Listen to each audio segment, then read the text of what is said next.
Good evening, everyone. I'd like to call to order the Lower Moreland Township Board of Commissioners, February 10th, 2026, stated and advertised monthly meeting. If you can and are available, please rise and join us for the Pledge of Allegiance. I pledge allegiance to the flag of the United States of America and to the republic for which it stands, one nation under God, indivisible, with liberty and justice for all.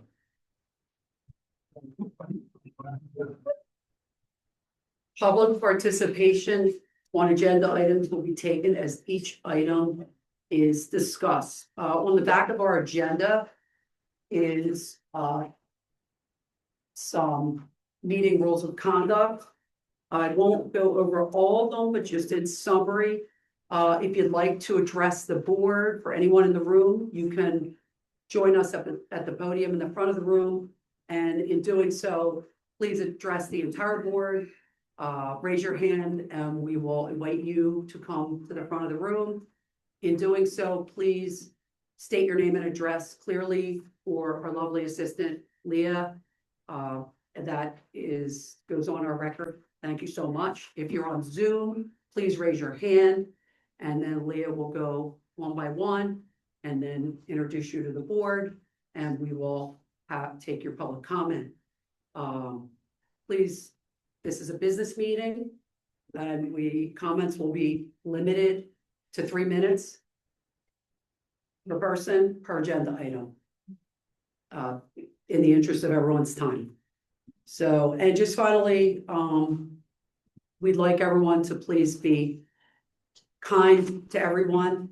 Any individual found, this is on the back of our code of conduct, to exhibit disruptive behavior may be prohibited from addressing the board on agenda items. So please be respectful and kind. Thank you so much. We will start. The first item is the Internal Affairs Committee.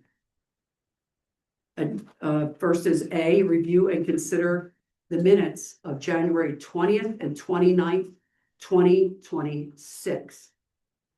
So asking commissioners, board, do you have any questions or comments regarding the minutes or any possible changes? Page 2 of the PDF, page 8 of what's in our nominations for vice president, and then the second line it says president. So I think that was supposed to be okay. Okay. Can that change be noted, Manager? Yep. Okay. Anyone else?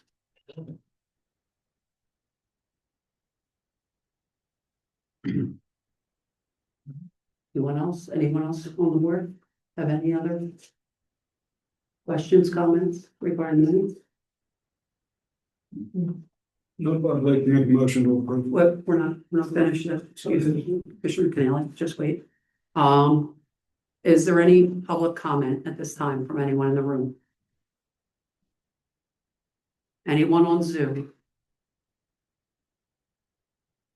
Okay, hearing none. Do I have a motion? I'll make that motion. Okay, thank you. Is there a second? Second. Okay, the motion's been moved and seconded to approve the minutes of January 20th and 29th, 2026. All those in favor, please signify by saying aye. Aye. Any opposed? Hearing none, the motion's passed. Thank you, commissioners. The next item on the agenda is my agenda is B, review and consider February 2026 bill list. Commissioners, do you have any questions on the bill list? I sent her my questions like I always do. Thank you. And she handled them like a pro, like she always does. Yes, she does. Thank you, Jay. It was really well done as always.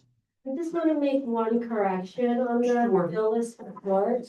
I noted on there, I think it's the very last item on my report for the 29,000 and some change for the toters.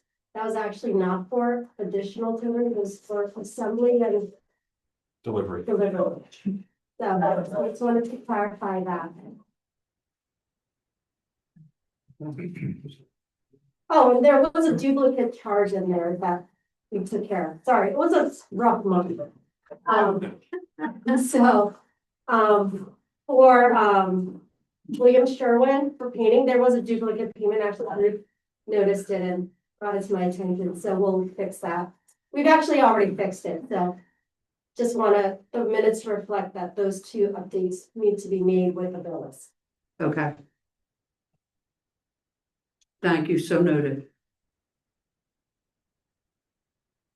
Those comments are noted. Thank you, Commissioner Housen. Appreciate you.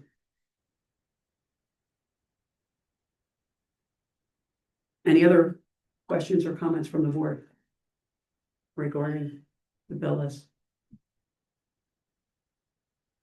Any public comment regarding the published bill list?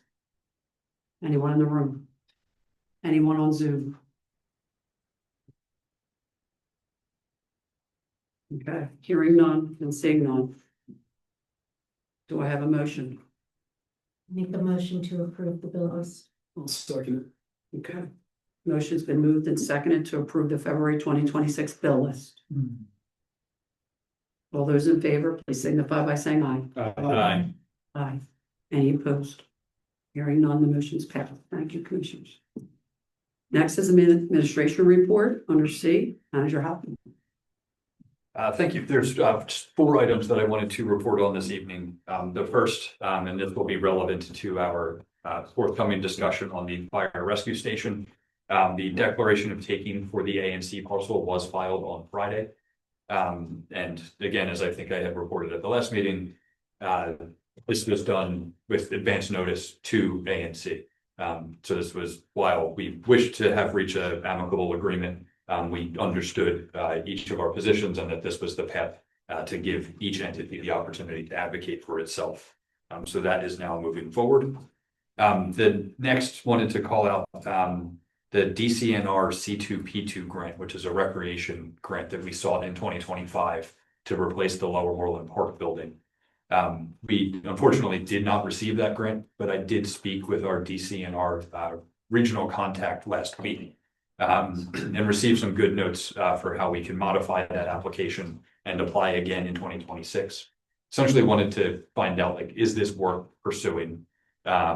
Or should it be something that we figure out local funding for? And she highly recommended that we proceed again with that application.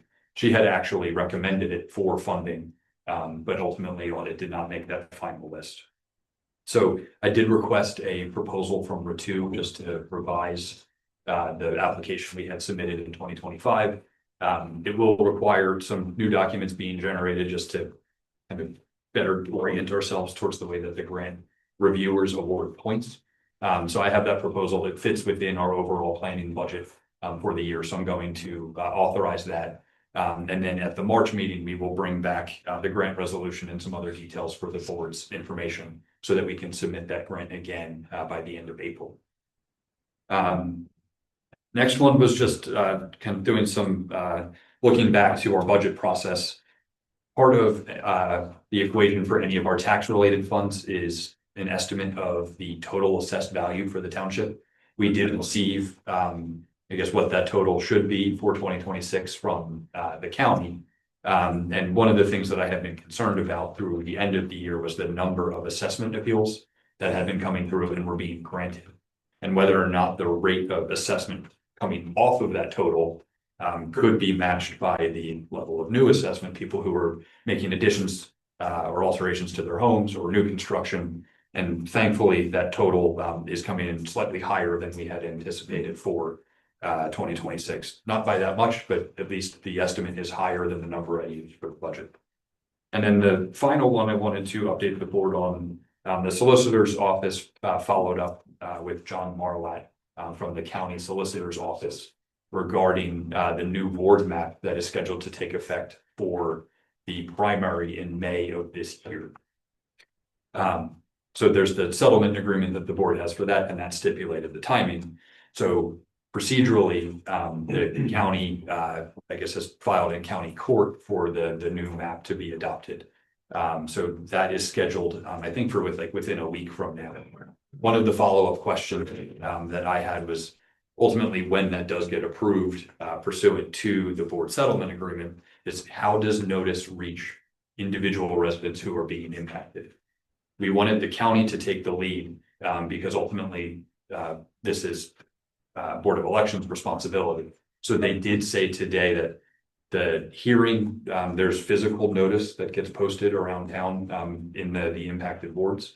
But then when this gets adopted, there will be individual notice sent to any impacted homeowner informing them of their new polling location. So because the county is taking the lead on that, the township side, we will stay with our more general information. Going into the newsletter is a picture of the new map and a link on the website. That same map appears on the polling locations page of our website. But we will keep things kind of on that level because the individual homeowners are getting contacted by the county. So those are the updates that I have for this evening, unless there are any specific questions for me. So they'll put new maps up on the polls. I think the whole notice is just about the hearing date about the new. So this is going to put the map up with the hearing date then. Do you recall if they did that last We time? did last There time. was They a had the map. maps on the polls, then where the areas were going to be affected, they had the maps, then they had a hearing date. So they would follow their same procedure. Okay. I have a question on the DCNR application. Yeah. Is that like an annual attempt? So we won't see the benefit of that till like this time next year if we're granted it. Yes. So it's tough to ever commit any state agency to their grant review timing. Right. So they made their decisions about the 2025 applications at the very end of 2025. Gotcha. Sometimes they go faster and you find out over the summer. Okay. So I would not set any expectation that by submitting the grant that we will be able to construct anything in 2026. Okay. But given the cost of that, it makes sense to pursue at least one more time. Sure. Thank you.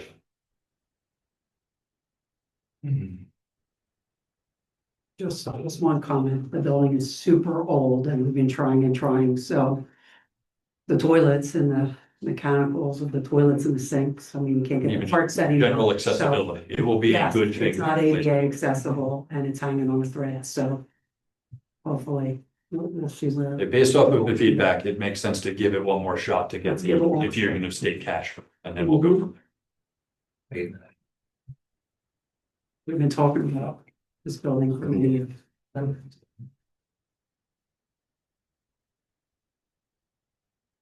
Okay, assistant manager, PJ Lee.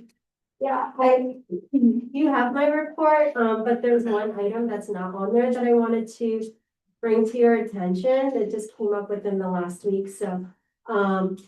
I was asked by the township manager to obtain some quotes for financing of a new trash truck for our public works department for yard waste. And so, surprisingly, I was able to get them pretty quickly. We were actually aiming for the March meeting, but I was able to get the quotes rather quickly, and I received 3 different quotes from 3 different banks. And they range from 4.26 to 4.4. This is for a 36-month lease to own. And the first payment would begin in 2027. I just wanted your okay to go ahead with the lowest quote so that I can start the paperwork and come back with a formal resolution once things are a little bit more finalized. I do have 2 different quotes that Steve also provided for 2 different trucks, depending on which one's available sooner. One is a little bit more than the other. The quotes don't change depending on this pricing, but it's kind of a moving target still. But the quotes are what they are as they've been presented to us. Santander Bank was the lowest bank with a 4.26%. TD Bank, who is also our commercial banker, quoted us 4.5%, and Univest quoted us 4.8%. So I just wanted the board to go ahead to move forward with the 4.26% with Santander to start the paperwork so that I can have something to you by March. Is there any grant money that's available? So potentially, yes, and it's a grant that we seek every time we are eligible. It is DEP's recycling performance, so that's 902 grant program. I was behind the Hatboro trash truck or recycle truck today, and it said it paid for it by DEP. And we have several $100,000 of public works equipment. I don't know that we've marked it as stuff. Yes. It is, Yes. it is marked as such. I don't know. Grant open right now with another equipment. As soon as that one closes, the nice thing about the 902 grant is that you can retroactively submit for it. So we can finance it and then seek for Yeah, submission later. A couple of things about how we got here. Initially, our plan was to utilize the old trash truck. That truck is having engine issues that could be repairable. But in the way that I had developed the trash fee considerations, we were setting aside money on an annual basis to prepare for that purchase. Also, the expectation if we were to buy something that was not yet manufactured, the lead time for those can be significant. Steve has been able to track down with the different vehicle vendors that we have, demo trucks that are all ready to go, that we would actually be able to roll out for this season, be able to sell the old truck, recoup a little bit of the money on that. I don't know that that's for the sake of the future bidders, it is worth a ton. But so this would allow us with the money that is already set aside, EJ referencing that we wouldn't make our first payment until 2027. We could better prepare ourselves for this obligation coming back into public works by doing it this way. So that's why we're recommending that. I don't think we need any formal authorization from the board, but if that is generally agreeable to proceed with the low rate from Santander, then we would bring back all of the formal documents for your consideration, including the CoStar's quote for the truck. So that's a 36-month lease. The lease to own, so that's how we've been purchasing some of the other capital equipment, including the fire trucks. In all practicality, it's a loan because they depreciate the vehicle value down to zero. So at the end of the lease, we own it outright. But we're able to take on some better rates through that program compared to a standard. I was up at the yard today. Public Works guys were going over the trash truck. It's a bigger trash truck. Yep. It'll hold more. So 25 door. Right, and it's just for yard waste. Yes. So no other trash we picked up in this trash truck. It's just for yard waste and it's a good looking truck. Yeah. You know, we gotta start trying to get them down, you know, a little bit. You know, we're working with it. So we haven't started that one yet. So we'll start. We'll send you the guys out.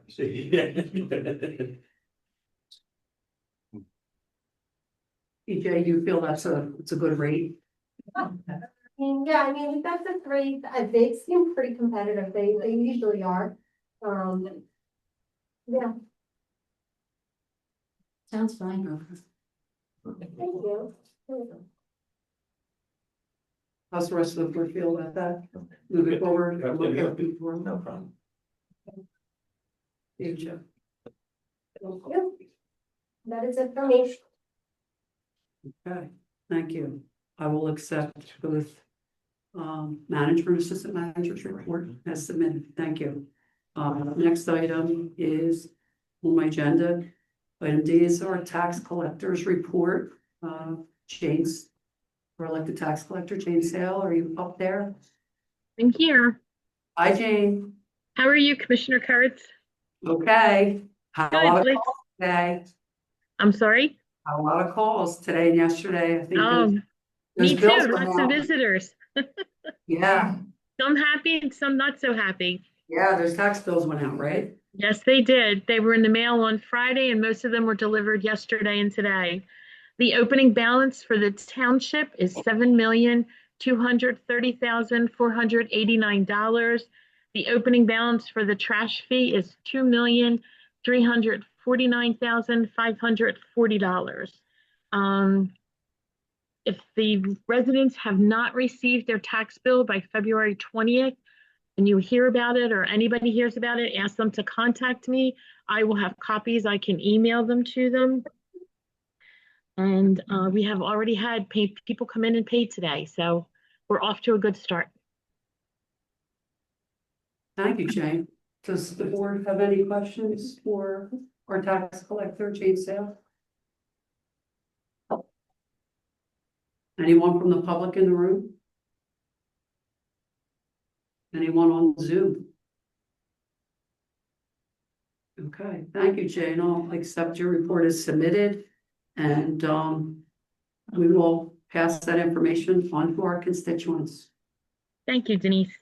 You are welcome.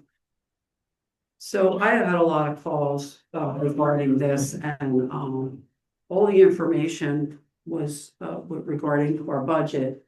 That we budgeted and it's a combination of the township and the county tax that was sent out, Jane, correct? Yes, it was. Okay, so our tax increase was $135.24 On average. on average, yes, on average. It was based on a $210,000 assessed value home. So, our trash fee did go up from, it was $350 and it went up to $570. 70. That is separate. That does not have any, it's separate from the taxes. So it went up $220. And we did have public meetings, our budget meetings and whatnot. So residents can look at our minutes and on our website for all that information to find out. And in our newsletter that will be going out and coming to the doors shortly, they will be able to see, where are all their, where are all the money. It's like we send out a pie and it was very well done. Where the percentages and where everything, where their dollars are being spent for the township. So just wanted to inform the public because I did have a lot of different calls and I did have conversations as to exactly where it was going and how much. But we did cover that at many previous meetings. So does anyone else from the board want to add anything? Okay. This concludes my agenda and thank you again, Jane. You're welcome. Next, the chair recognizes Commissioner CANALE, Chair of the Public Safety Committee. Thank you, Commissioner KURITZ. First item on my agenda tonight is the fire rescue station presentation. After several months of planning meetings with project teams and various stakeholders, we are excited to present attached slides to introduce the proposed building program for the fire station located at Huntington Pike and Buck Road. The project leads are Jamie Lynch of CHA and Kevin Gottschall of GKO Architects. They will be guiding us through this presentation. And I'm going to turn it over to them at this time.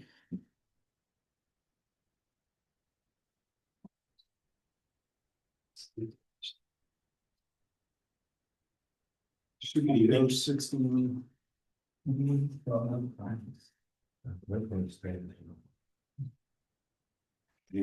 Kevin Gottschall with Gottschall Kane Work Architects. And before I Can you start, speak a little louder? Yes, sir. sure. I'm Kevin Gottschall with Gottschall Kane Work Architects. And before we start the presentation, I just want to talk a little bit about the process. And of course, that was introduced a little bit with your introduction. But this has actually been a collaboration between a lot of different people. So I've certainly been involved. Jamie Lynch from CHA has been involved. We've had Christopher Hoffman, the township manager, has been engaged. We've had Tim Woodrow, the engineer. We've had Bowman Associates, Jonathan at the table. And I also brought a consultant who's a specialty designer of public safety and fire stations, has been at the table as well. And the process has been that we've been meeting first every week and then every other week for about 2 or 3 months now. To bring this together for you. So this is a culmination of a lot of conversations. A lot of ideas have been tested. A lot of options have been considered to get to this point. Hopefully I got everybody on the list, right? I don't think I left anybody. Talk about the guys in the back row. And of course, the fire department. Obviously been very critical of the conversation. Sorry, I knew there was one more. So if we can start, we just want to review first the goals. And of course, it's to create a healthy and safe environment for emergency responders and administrative staff, compliant with modern standards and best practices. So that's obviously the goal of why we're all here. We want to find operational efficiencies. That's both in staffing to make sure that we're maintaining a single staff or a single station, and reducing in the number of apparatus. So we maintain a single fleet of apparatus rather than having a fleet at both the Brinathan and Huntington Valley stations. Addressing current infrastructure deficiencies and space shortages at the current facilities. Of course, the Huntington Valley station is probably has the most deficiencies. Not just the space needs that are obvious to look at, but the infrastructure needs as well. The HVAC system, the electrical systems, all the things that really would need to be improved in that station. By constructing this new facility, of course, we would be eradicating all those issues and having a brand new facility. So the ultimate goal is creating a modern fire rescue building to serve both communities for the next 50 years. 50 years is a critical thing. We've evaluated a lot of options as we went. We tried to pare it down to exactly what's necessary, but I think the group is also acknowledging that this is a station for the next 50 years. So we want to make sure that everything's included. We want to make sure that we're looking forward and that we're getting all the things that this community is going to need. Nobody's talking about coming back at any point in the next 50 years and talking about anything more. The station is planned for the next 50 years. Go back one. Just to review with everyone where the site is. And you can see on this map down at the bottom is the current Huntington Valley station. Up to the north is current Bryn Athens station. And the site that we're talking about is right at the intersection of Huntington Pike and Buck Road. I'm sure everyone is familiar with that site. Looking at the property itself, right at the intersection, if you're familiar with it, there's a large open field. It's just as it appears here on this plan to the left of the access drive to the high school. The property also includes 2 adjacent residential parcels, which are shown to the left here. The proposal has a site laying out in the manner that you see here. And again, we have looked at a number of different variations on this about how the building could be flipped, how it could link up. We believe that what we're bringing to you is the most logical, both in terms of its ability to be approved with PennDOT, but also the functionality and how it could best serve the community. Key issues is the key issues, of course, were right at the intersection of Buck Road and Huntington Pike. This project, as it's planned, is reconsidering that intersection of how Buck Road meets Huntington Pike. And right now it's coming together in a very sharp angle. This would straighten out Buck Road and make it hit Huntington Pike at a 90-degree angle. And I believe that that's something that the community has been discussing for quite a while. That is part of this project. We're going to talk a little bit more about the specifics of that road realignment later in the presentation. The other key functions here is that the building lays out so that the apparatus would go directly onto Buck Road. There is an alternate route out to Huntington Pike. Because it's an emergency services station, we do want to try to tie into all the roads in case there would be something blocked that there would need to be some flexibility. So we're looking for the fastest response time possible. Other features on the site, I want to point out that as you look at the planned building in the upper left, there's a public entrance. We'll look at the floor plan later. There's not a lot of public going in and out of this building, but there is one point of the building where we would expect the public to enter. We did that right at the intersection, so it's easily seen from both Huntington Pike and Buck Road. There's an outside storage building sort of shown on the bottom of the site. That would be unconditioned space just for materials that need to be stored. We're not looking to necessarily put that in a heated, finished brick building. It would just be an outbuilding to house those things. There's a training pad, which is the light colored space, would be considered part of the parking lot, but it would be an area where you can do outdoor training off the apparatus. So it would just be a concrete pad, a place that they can train that's not in the circulation of the site. There are 50 parking spaces being planned on this site, and that is largely based around the capacity of the training room and the thought that if we wanted to bring multiple shifts of people together, making sure that we have adequate parking in order to do that. The layout of the building, you see that we have 3 separate zones. There is what we call the hot zone, which is the area in red. That would be the apparatus bay. And then there's a cold zone, which is the area in blue. And the idea here is that when you respond to emergencies, there are contaminants, there are carcinogens that get onto the equipment and onto the people who are fighting the fire. To the greatest extent possible, we try to keep the zones of the building separated so that that apparatus is basically in that hot zone, and that is separated from the areas where people, the offices, the kitchen, the bunk rooms, those spaces are considered completely separated from one another. It's not just zones on the plan. The mechanical system that we would plan for the building, the way that we condition, heat, and cool the building would have completely separate air moving between those two areas. We don't want any circulation of that back and forth. We try to keep those things functional. The area in the middle we refer to as a warm zone, and that's a space in between. It's a space where you decontaminate equipment, where you decontaminate people, and basically make that transition space between the hot and the cold zone.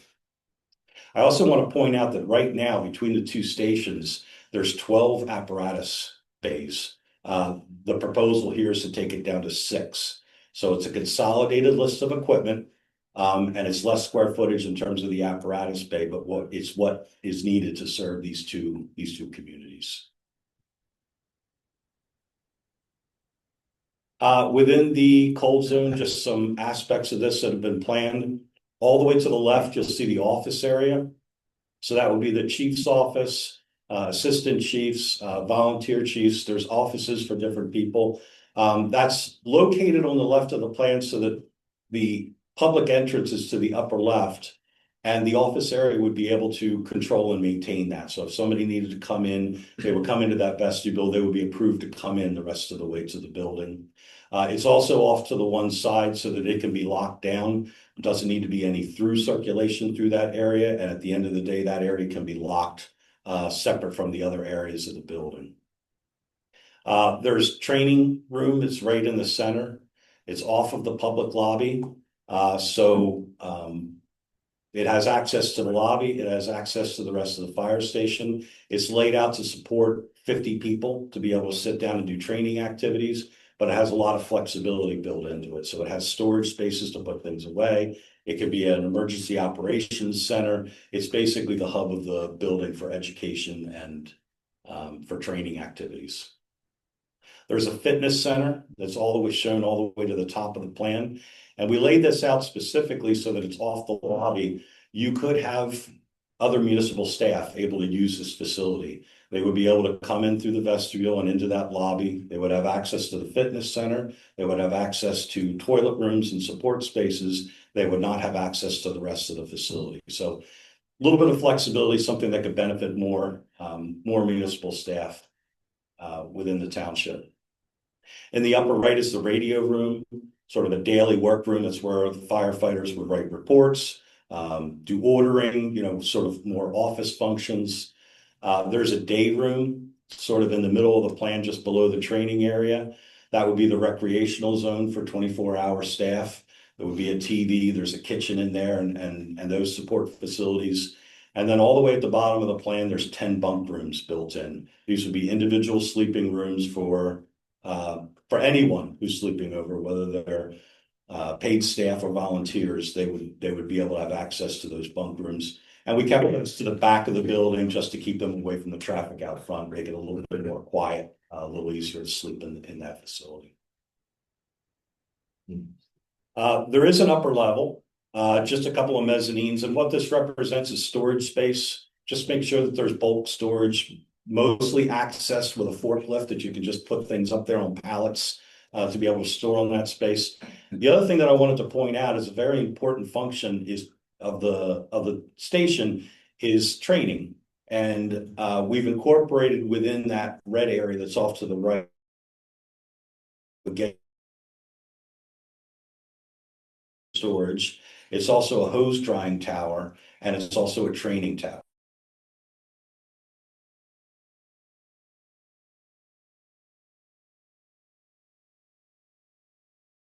Of the fire station. So we don't have an exterior wall around it. We don't have a tower. It's all built within the volume that we're planning. So we're hoping that it gives us some flexibility and not a very expensive amenity to be able to plan into the building.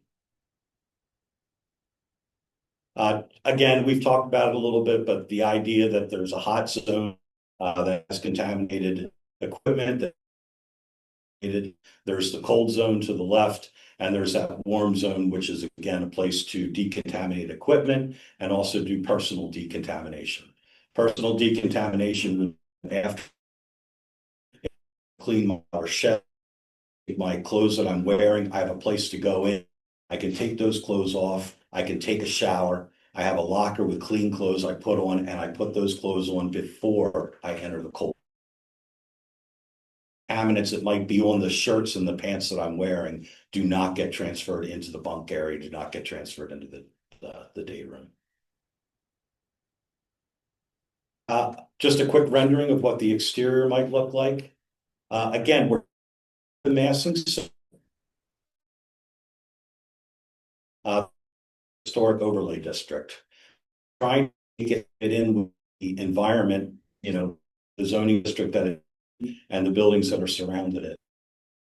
The material brick, there's two colors of brick. It's sloped roofs pretty much around the building. There's one area flat roof in the back, and that's most mechanical equipment. So it's that was request of the fire joining off these roofs without a problem. You'll see a number of dormers.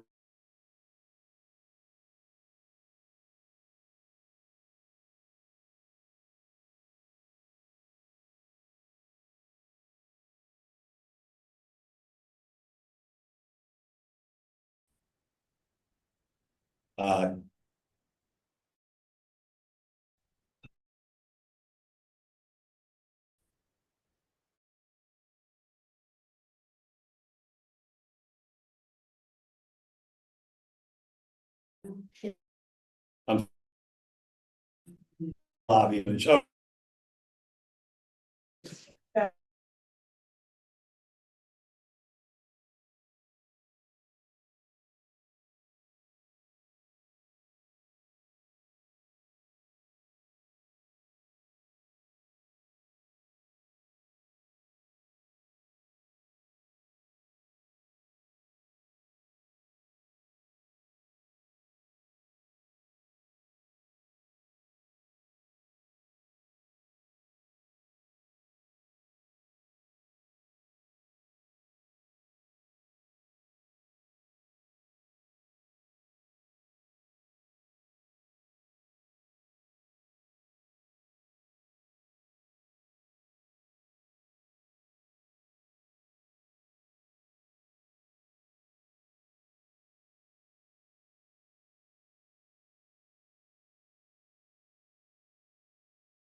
Frequently, and they're very community oriented, and I think that's important for the community. And I think the training room, again, it's the flexibility of that space. It's a fairly large space. No stuff?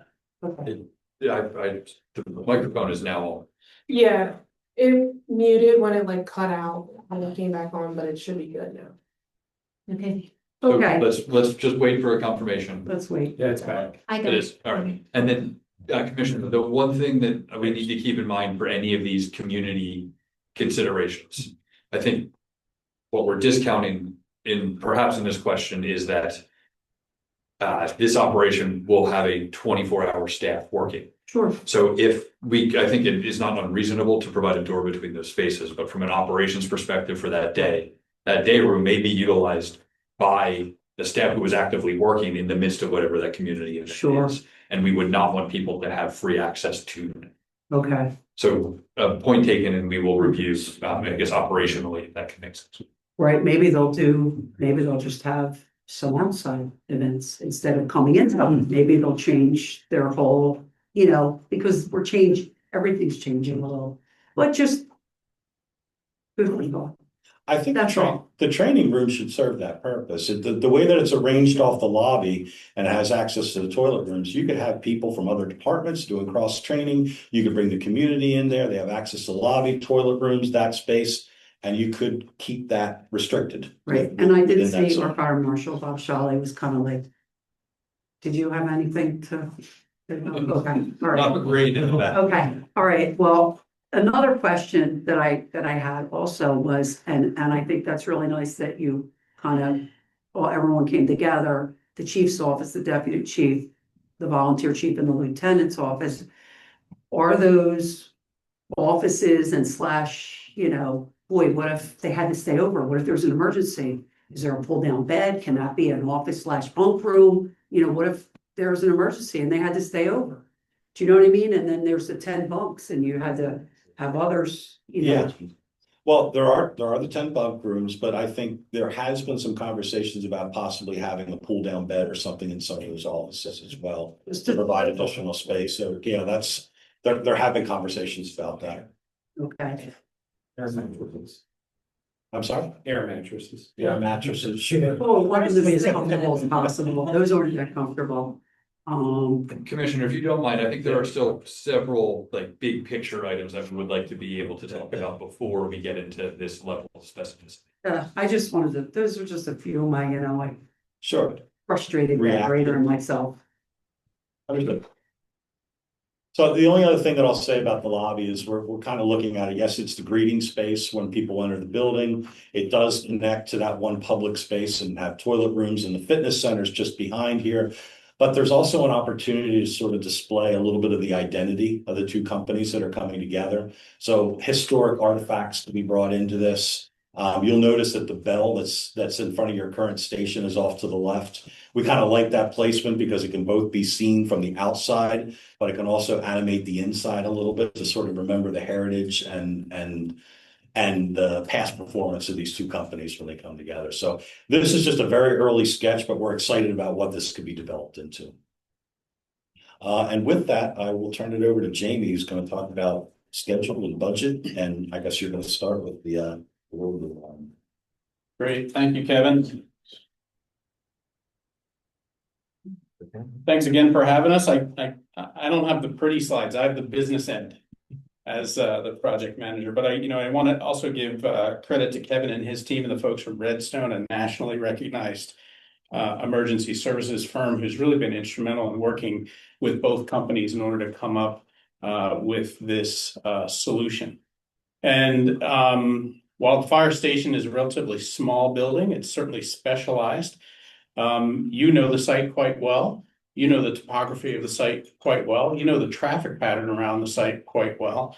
And the traffic pattern around the site seems to be the item that's driving the project, which makes the project and the delivery of the project rather unique. And this is why it's been a great benefit to have Bowman on the team during schematic design to help us understand what the best way is to solve the problem that is Buck Road and the Pike. And so this is the conceptual drawing that Bowman has provided to the team for the realignment of Buck where it meets the Pike. And it's not simply the realignment of a road and the acquisition of a piece of property from the vendor that's at Buck Road. It's a safe solution to the traffic conundrum that is the Pike at this location at the top of the hill at a very busy intersection, not only for the community, but also for the school district and of course, others. And so the question might be, why? Why is this solution? And what does the solution include? Maybe I should start there. The solution includes the realignment of Buck Road so that it becomes a T intersection with the Pike. So I'm sure it's easy to understand that everyone would be able to make easy right-hand and left-hand turns coming off of Buck onto the Pike.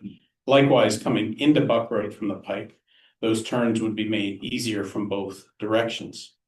However, what that will require, since the Pike is a PennDOT road, is turning lanes and more, I don't want to say signalization, but more traffic striping associated with the work on the Pike. The signal that you see on the plan, and we would have to enlarge this on the screen here, is a signal specifically for the fire station. It is not a traffic signal, and we've learned with Bowman's help that a traffic signal would never be warranted at this intersection. It's important to understand that. It would have to meet warrants, and it clearly does not, based on the work that Bowman has done.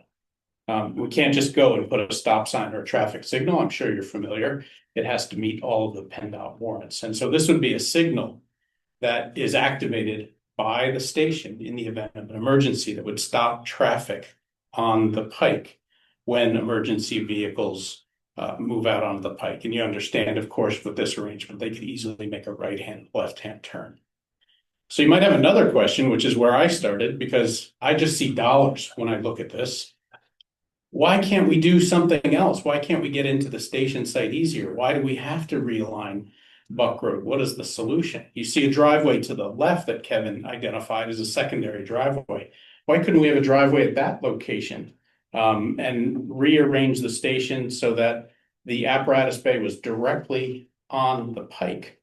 Well, we tried 16 different permutations of that and found that it was inevitably not going to be successful in PennDOT's eyes. And primarily, it's because of a line of sight issue. As you crest the hill coming up on the Pike from the township, there's a line of sight issue with the driveway. Wherever we would put it, wherever we would put the apparatus bay, there would be a conflict with Buck Road.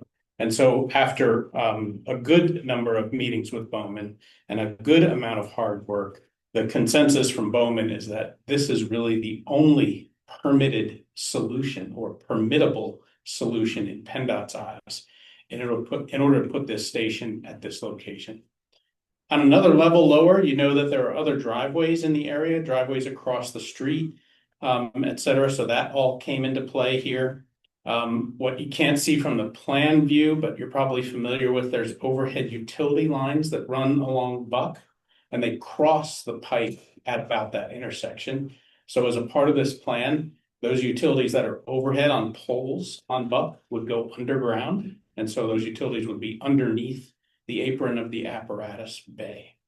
And so this is quite a complex alignment. We think it's the safest. We think it's something that would benefit the community as a whole to really safeguard what's happening at Buck Road and prevent some of the challenges that have happened at that location. So hopefully overall a win. And I'm sure you'd want to come back and ask questions about this, but we have two more important slides here to go through. One is schedule and one is cost. So we might as well get it all out before we come back and ask questions. If we can go to the next. I have to look at this locally because I don't have the eyes that Mr. Gottschall has to make sure I point to everything correctly. But as I mentioned, the schedule for the project is always driven by the land development and permitting process. Any building that we do of any size, I have to go to the conservation district and get an NPDES permit, and I have to go through the land development process. This project, however, has the beauty of a PennDOT interaction with it, which I'm sure you're familiar with from other projects. And the success of the completion of the design and allowing everything to move ahead, that would be land development and also the NPDES permit, is to get an initial blessing from PennDOT that this would be their preferred arrangement. And so from a schedule standpoint here in February, that would be our next move, is to work on the traffic, submit initially to PennDOT, get their blessing that says, yes, we agree with the traffic engineer and the team that this is the best way to go, and that the conceptual arrangement that we provide, which has really got a good amount of detail to it with the turning lanes, et cetera, that Bowman has provided, is the way to move. That gives them the ability to put that design together and start with that very long PennDOT permitting process. Gives Mr. Woodrow and his team the ability then to develop the site and to put the driveways where we'd like to put them, and to do all of the wonderful stormwater work that goes with it. And of course, allows the architectural team to confirm that the building can be sited where it is. So our schedule is driven, you see it in the blue, with a very long PennDOT permitting process, probably in the neighborhood of a year long in order to get those permits. And I'm sure from other projects that you've been a part of, you've seen that. Land development, that's with the township, working with your groups in order to make sure that we go through and dot I's and cross T's on your project. And then also with Mr. Woodrow's help submitting for NPDES, which in Montgomery County seems to take longer and longer every time that we do it. But up to a year before you might have an NPDES permit. I have to be conservative and think that it would take that long. But if we can shorten that process a little bit, that would be absolutely fantastic. The challenge is that there are more and more requirements every time I seem to do a project. The latest from the Conservation District is that your land development process needs to be finished, complete, agreements in hand. And once I get the permit, I have to record those documents at Montgomery before I can do a Conservation District pre-construction meeting. And that seems to be a process that hangs projects like this up or delays them in some respects. So we want to be diligent, get our permit as quickly as possible, work with you to get all of the drawings signed. And then it really actually is a bit of a hurdle in Montgomery County to get down and get those agreements recorded. And so we want to be very intentional about what we do, very organized in what we do, and that's what the schedule presents. There's also a funding component that we'll speak to in a couple of moments. There's some grants that are on the table that we can pursue, but this looks like a project that at best would be out to bid at the end of 2026, probably before you for consideration of award. I'm going to say in the late winter of 2027, and we're looking at something that would be 16 to 18 months of construction. Why so long for a small fire station, you might ask? Well, once again, I think you're familiar with the site and you know the constraints. First, there's a good amount of fill that needs to be placed on the site in order to site the building. And the other brings us back to PennDOT, is we'd have to do the roadway improvements on their guidelines and bid that work and make sure that we get through that whole process. So it will be timely, but it's certainly something that the team has put a lot of thought into. And I believe that we have the right team in order to be able to execute. So that's schedule. I always hate to end the presentations on budget, but let's go ahead and move to the next two slides so I can share with you what we've put together. And there are two components to the budget for this station. There's a hard cost or construction cost, and then there's also a soft cost built into the budget. And hard cost, as you might imagine, is the actual cost of construction and hard costs associated with the project. And we've identified them here in the spreadsheet that's provided. Under Pennsylvania bidding laws, we would have a multiple prime contract. So we'd have a general contract, a mechanical, electrical, and plumbing. We could maybe consider a site contract in order to get out of the gate a little early. So those costs are listed. There was an exterior storage building that I've separated as a cost that was shown in Kevin's image. That could potentially be a bid alternate, and we're working as to what type of construction that exterior storage building would be. You've got a couple of properties to acquire. One was mentioned by Mr. Hoffman this evening. There's also an LSA grant that's on the table, I believe, for one of those properties, so they're listed. We will have to acquire a parcel from the vendor that's at Buck Road, so I've included an estimate for that. And then we've also gotten a detailed estimate from Bowman for the traffic improvements on the pike, and that's listed there at 1.4 million. I mentioned the overhead utility relocation along Buck Road. The demolition of the Huntington Valley Station is provided there. One note is that that's not part of the borough's contribution to this project. That's only township driven. And then we've got a design and bidding contingency amount for a total estimated hard construction cost of just over $23 million. If we go to the next slide, there's the litany of soft costs associated with this. And I apologize if you have to squint to read it. I'm squinting as well. But we always want to understand and identify what the additional costs are that may be incurred during the course of the project that we refer to as soft costs. There's, of course, the architectural design, the construction services, the surveying, the engineering, the traffic work that's associated with that. All of those fees are built into the soft cost, including the work to design the intersection improvements at the pike. There are land development fees, NPDES permit fees, utility fees when we tie into the new sewer, when we tie into the new water, when we try to extend fiber to this site. That'd be a consultant and a contractor that works on that. There's equipment and furniture necessary for the new station. So we have wireless access points. There's probably monitors to buy, furniture for the space, whether it's Murphy beds or inflatable mattresses, needs to be in there in some form or fashion. And then we should also project a contingency for construction. So all of those costs are identified there. Fortunately, there's a couple that are in brackets, meaning they're minus numbers. We have two grants right now that are being pursued. One is a RAC-P grant, and the other is a PennDOT MTF grant that we'll start chasing. Some estimates are there right now. The township does have a RAC-P grant itemization in with the state. If I recall, that's 10 million, somewhere there. That's not a $10 million grant. I've put 1 million in the budget. Let's hope for the best and see where that goes.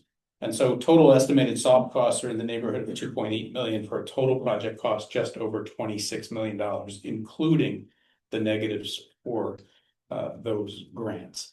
And maybe here we're going to tag team a little. You're going to talk a little bit about financing for this? Yeah, and I won't do too much because I have been asked to give some feedback on this at the January meeting. But just my overall strategy, having seen this budget, which will continue to be refined along the way as we know things more specifically. But as I had mentioned last month, I met with Ed Murray from Steeple and am working with him to see what financing. The number that I had with him was 27,500,000, and so that's kind of like our God forbid scenario where we have to fund everything ourselves, and then putting that financing schedule into your fire and ambulance EMS budgets and projecting them out over kind of when you hit the maximum of what your expenses might be, and taking a look at the entirety of your program from a staffing perspective, from an occupancy perspective, and the bonds for doing the construction, and be able to get you a number as to what that ultimately will look like from a tax perspective. So I'm working on all of that information now. So I think as we kind of further refine the budget, then I will be able to report as to what an expectation would be if we had to fund everything at 90% for Moreland and 10% for Nathan Borough. This is the expectation. And then one by one, as there's either better specificity on specific project costs or the grants that we're going after, then we'll be able to revise those tax estimates based off of, again, kind of the actual or realized costs. Do we have a contract with Bernathen for the 10%? Or just a verbal? That is in each municipality's budgets. So we are officially on the 90-10 regime. Great. Thank you, Mr. Hoffman. With that, the final slide is a thank you slide. It's got a rendering, so hopefully we don't, oh, there it is. Very good. So this is a view of the building from the public parking lot. Kevin's team has a member of the public walking toward the new entrance there, so that's great. And that parking lot that is the public parking lot also serves as the training pad for the fire station. So we can imagine, a good number of community events and also training events that would be out there and in a spot that's visible to the community. So with that, I'm sure that there are all kinds of questions that we'd be happy to try to respond to for you. Sir. Thank you for the presentation. This was helpful to see. I'm sure that you've gone through some different risk-based scenarios. What do you see, or it's really a question for both of you, as being the greatest risk that could potentially derail the project or significantly increase the cost of the project that would, cause us to maybe rethink things? I mean, is there any risks that are out there that you've identified, maybe either through PennDOT, where this could be a potential problem for us moving forward? So risks happen at each stage of the project. Right now, PennDOT's the greatest risk, in my opinion. We need to take the image that we have, get it to PennDOT, make sure that they're on board, or we go back and put another scheme together. The fortunate thing is that with so much forethought on a cost basis, you've really invested little compared to the total project cost in what we've done to date. And so that's why it's important to get that feedback, make sure that that's the viable option and that PennDOT is on board, which is a tricky thing to do without them changing every which way as we go. So that's the biggest risk from my standpoint. Outside of that, this is a pretty standard project. We have a good, it's a unique site as far as site work goes, but we've put Phil on sites before. It's certainly accessible. You have some good neighbors on this site who have been good to work with in the past, whether that's ANC or the school district or others. There's room on the site in which to work in order to construct this. On every project site, we have to go through the NPDES permit process, but we have someone who's on the board, for crying out loud, who's helping us. And I always kid him about it.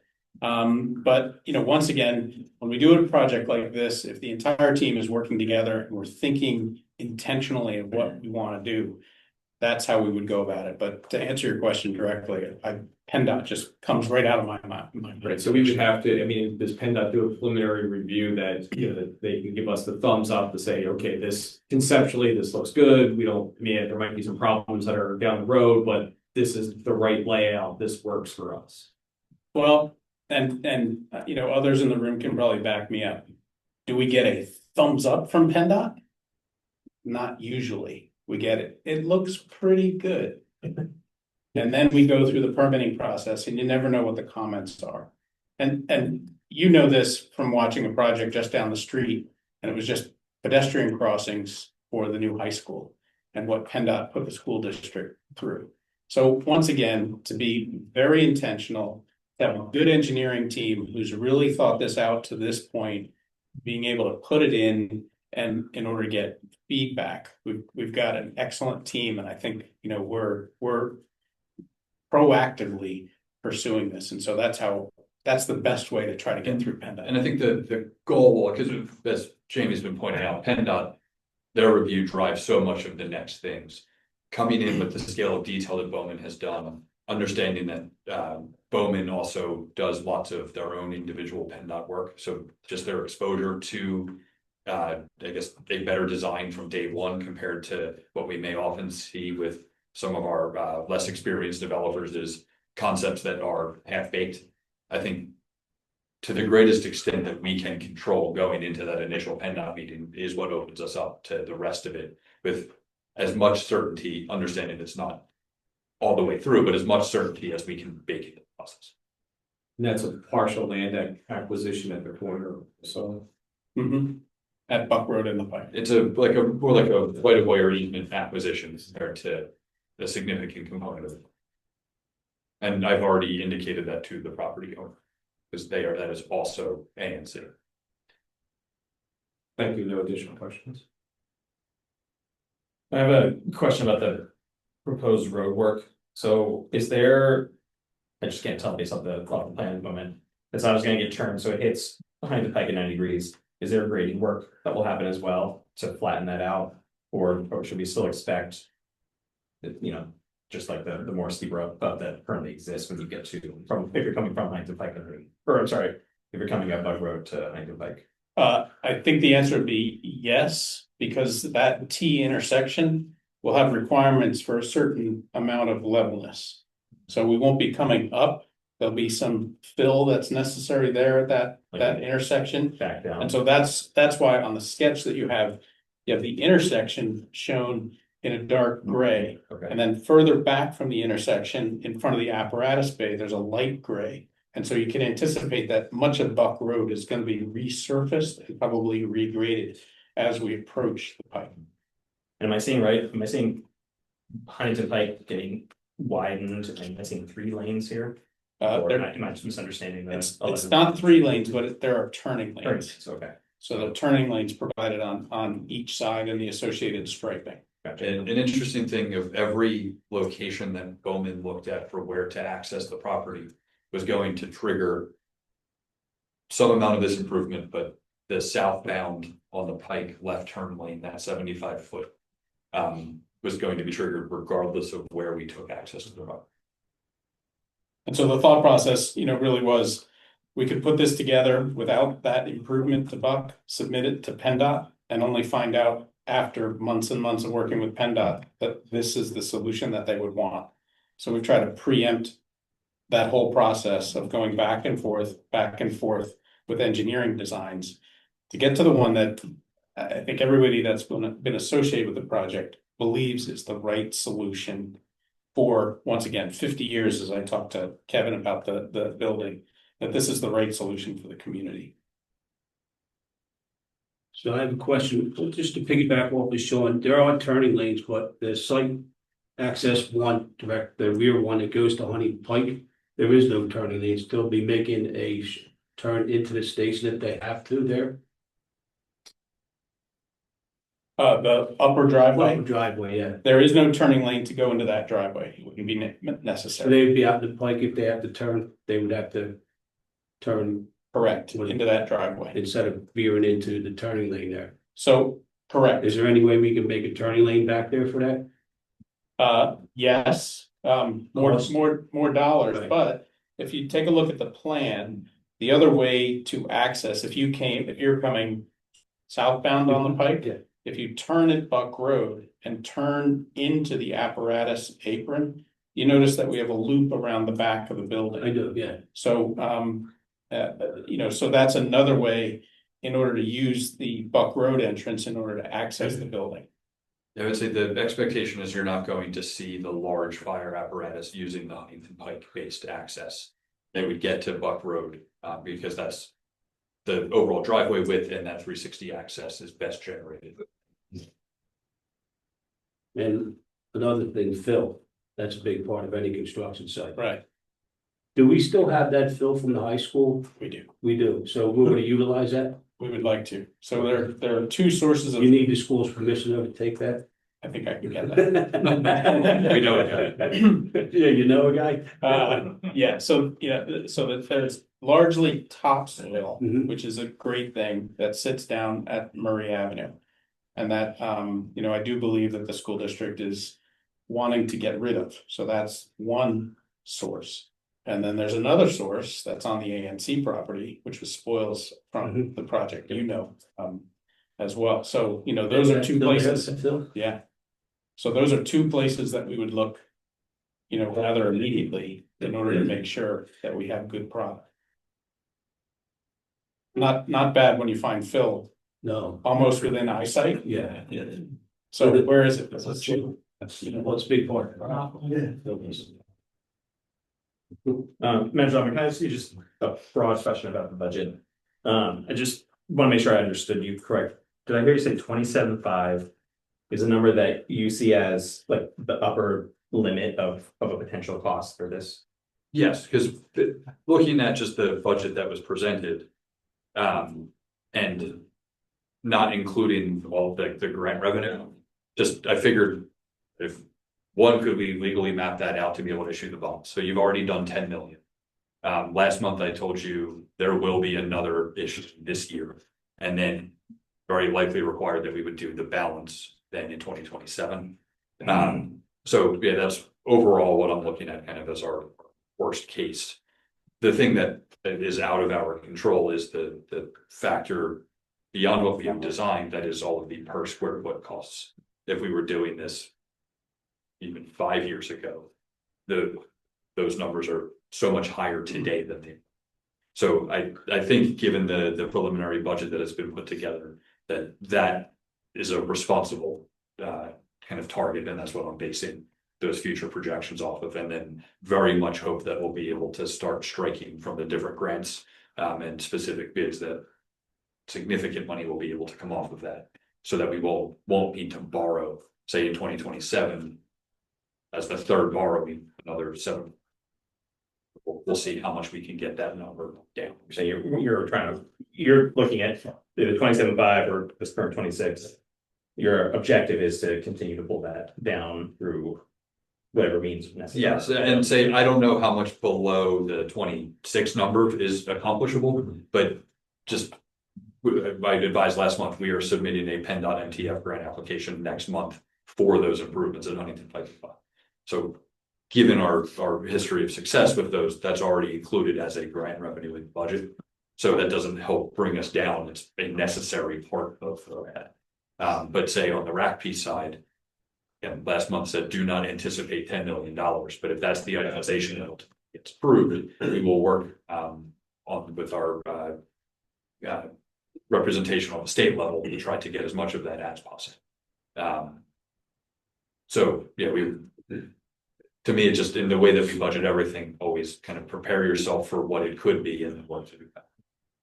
Do we feel really confident that, you know, again, because you talked about this before when we were first embarking on this, right? It was impossible to know what the cost would be until we got to the stage. And I'm not holding you to this number. I feel like 20 million was a number that we sort of started at. Yeah, so the board had authorized doing a facilities review. I think that was issued like 2022 or 2025. And the square footage of the building that this group has come up with is essentially the square footage that came out of that study. It's a more refined building with intent, but that rectangle was the same square footage. Okay. It foresaw the same site location, all of it. So we were at 15 to 20 million based off of a per square foot construction rate of like $462 a square. And where are we now? Over 6. That we can't help that. And you're not expecting that to continue to rise over the next year or two, since we're about a year or a little more from. We tried to bake escalation into these costs, so this is not a today cost number. My crystal ball, I think, broke a few years ago. Sure. You know, fortunately, we're not seeing rates go as rapidly high as we have in past years.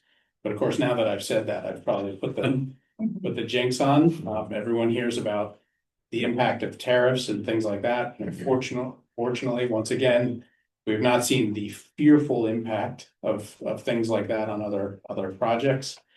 Right, you know, and construction waxes and wanes. Presently, there's not a lot of work out there. And so we're seeing lots of contractors that are pre-bid meetings and such, a lot of interest. Let's see what the next year brings and see where it goes. So we think that we've got you covered with a conservative approach. I would love to be the second lowest bidders on this project for you. So that's what we aim to do. And the other thing, just to keep in mind from that study, that was the top half of this budget form. It did not consider any of the occupancy related expenses. So to be at 23.1, and that's where we're actually showing some of the expenses that are going to be grant funded. So if the 2023 study didn't envision what the scale of intersection improvement would be. Yeah. So I think as we know more, but I think we would just be at the very top end of that 15 to 20 estimate based off of 2020. We're working on it with the gentleman in the back row for inflatable mattresses and folding chairs. And And so we have spirited conversations. There you go.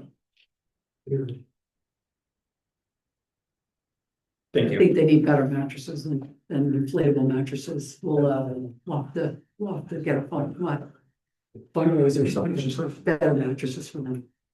All the good work we did. The fireman calendars, right? Beds for our They'll firemen. Sell like Appropriate beds for hotcakes, our right? firemen. Especially the leadership. Anything else? Anything that you saw in the building that we can help you with this evening? That's today's prices, right? Oh, they're escalated. Oh, they are escalating Mhm. for how many months, years, what? Well, based on the schedule. Okay. So for completion, around 2028. Yeah, So, a lot of the other commissioners covered a lot of what I would say, and especially the major concerns will end up being the first hurdle that we need to overcome. I'm gonna be less nitpicky on that since everybody else has already covered that. The architectural design looks beautiful on the building. My only concern there with all the brick that's being shown right now is it doesn't quite fit the historic way that I feel we have in place. Maybe some more stone and neutral stuff like that. Joe, I can't hear you and I'll bet the people at home can't either. I'm sorry. What I was saying is the architect on the outside doesn't quite fit the district is what I feel. I feel more stone, more gray, something of that nature to blend more with that architectural in that district, maybe a little bit better. That's it. Everything else was spot on. Thank you for your numbers. They look great. The only other thing is the kitchen. You know, firefighters, they like to eat. 30,000 isn't gonna be enough for appliances there. you can join our meetings and the spirited conversation. I would imagine having worked with Kevin in the past, as we get into the next phase of design at a future presentation, there'd be a finished board and there'd be some samples of the exterior materials that he would share with the entire team. And we would, see, feel, touch, what that exterior would look like. So I know you take that very seriously. Absolutely. I'm happy to consider options. That quivered a little bit with stone, right, as far as the cost. Here. It can't be wah lick and stick, if that's all right. Right here, the one other question on the plan, and I know it's prelim right now, is when I'm looking at this with flow, I can see the apparatus turn radiuses and the pull-through bays, which is great. What about for volunteer parking and stuff like that and sense of emergency response? Is that on there? Or There's a designated 5 or 6 spaces immediately to the south of the building and immediately off the door into the equipment bay. So volunteers have the shortest distance to get in, get their gear, get on the vehicle. Was that a knock as to how volunteers arrive and park? Is that what that was? It can be scattered. Yeah. I will also tell you those spaces are 12 feet wide, so you don't have, just stop. Just get in, stop, get out. You don't have to be perfect. But, there's a great example because that was a discussion at our meetings. Everybody's nodding their head, so, this is why I really enjoy the team. And I always say this word about working intentionally. It's gone right down to the width of the parking spaces that are volunteers who are rushing in. So, we love the fact that we've gotten so much input. Love the fact that we get input from you as well in order to make this a great community project. Thank you. That's Another quick question. I see it says gen. Is that a generator? Were you able to get that in? There's a generator and a transformer sitting right next to it. Great, because we spoke about that really early on. We need a generator. We definitely. As an emergency operations Yes, center, we we need need a we need a generator. It was important to me. Yeah, thanks, great. Okay, Yeah, so I think based off of all of the board's feedback, which has been super helpful, I think we will initiate those next step processes. Let's get to PennDOT, and then Tim on the stormwater design and getting us through land development with this group over the schedule for them. great. Sounds good. Thank you. Thank you very much. Any questions from the public? Yeah, Harbor Mills, I Hold on want to for a second. You have to go to the. Okay, I was wondering if I just stand here. My name's Harvey Mills. I live at 240 Brookdale Drive, here in the valley, just north of the Pine Road Elementary School. Anyway, my question when I heard that the Buck Road's gonna be realigned, and when that light is in place and the fire company activates it. I think that, has there been thought on the turning radius of the trucks to go north? Okay, that's all. Yes. Great question. Yeah. Any other questions? I'll ask a question. John Glickman, 1022 Twin Silo. You guys had said something about Huntington Pike having lights to stop when the emergency vehicles are rolling out. Is there anything you're putting on Buck?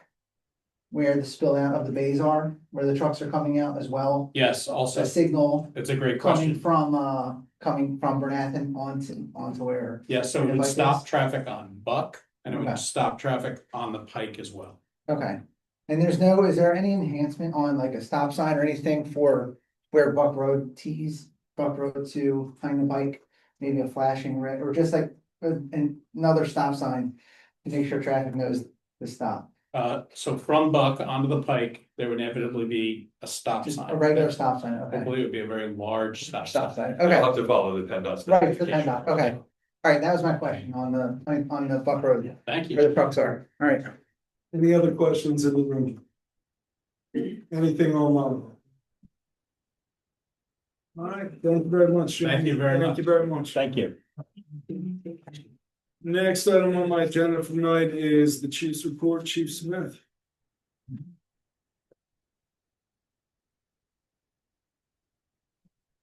Thank you, everyone. The full report was submitted.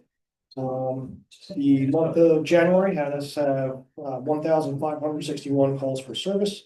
Public service and assistance related calls were the highest, followed by some medical events. From the dispatch calls, traffic enforcement, and then our property and priority checks were the highest for self-initiated activities. The crime alerts for the month, so we have had some Apple fraud cases, so people with their Apple accounts getting compromised, and then people are actually getting devices sent to people's houses, and then strange people are showing up to pick up the devices because people that live there don't realize that is happening. So just keep an eye on if you get those Apple fraud alerts. That's happened a little bit lately. Excuse me, in January, we did have some New Year's Eve fireworks calls. Just a reminder that pretty much any fireworks that go up into the air are illegal in the state of Pennsylvania, and most places in Moreland, you cannot fire fireworks like that. Very dangerous to the neighbors, homes and properties, and then obviously disrupting, which leads to some of the calls we get. There's sparkler style ones that you can get if you can get them at the Target or the grocery store. Those are legal. If you have to go to a specialized fireworks store or someplace that has the mortars that go up in the air, again, those are all illegal. And then we always post that on our social media, so the regulations are always on there, especially around those holidays when those things happen. So, excuse me. Our arrests for the month. On January 7th, after a multiple month investigation that started from a theft from vehicle and led to some bank fraud issues, our detectives were able to get a warrant, and the subject was, thankfully, they're already incarcerated, but we'll pick them up after the other local agency is done with them as well. January 29th, an officer responded to a suspicious person call. He was able to calm the upset person. It was actually a mental health situation. During his investigation that he was conducting, he recovered both a stolen firearm from the person as well as a stolen vehicle nearby that he got to the area from. So started out with some great de-escalation by the officer, and then obviously led to a good investigation and get some stolen property and some dangerous stolen property off the streets. So we didn't have any community events in January, so it was still a month for us, but we do have some upcoming events. So this Friday, February 13th, 9:30, we will be at the Dunkin' Donuts, the newly redone Dunkin' Donuts in the Beth Air Shopping Center at 618 Welsh Road. That's on our social media. Again, that's 9:30 to 11. So you'll see me and some officers, some of our civilian staff will be out there to answer some questions with the public, interact. And then just our free shredding event, that again, I brought up last month as well, that we're partnering with the Representative Guest Office. That's on Saturday, May 16th, from 10 a.m. to 12 p.m. or until again, they fill the truck. So I didn't have too much more. Is there any specific questions from the board? Anything? Chief, I noticed there was an awful lot of auto accidents the past meeting. it was like an uptick. I don't know if it was January, just after the holiday. Yeah, some have been weather related, so we do get quite a few during the weather related events, just because of all our hills and freezing and snow. It does make it difficult that way. Yeah, I mean, that would be the only explanation for it. We generally stay pretty even on our traffic crashes every single month. These stay relatively the same.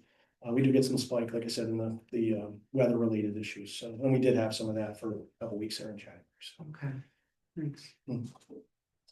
Any other questions from the board, from the public? Thank you, Chief Smith. Thank you. Next up is Fire Marshal Shallot.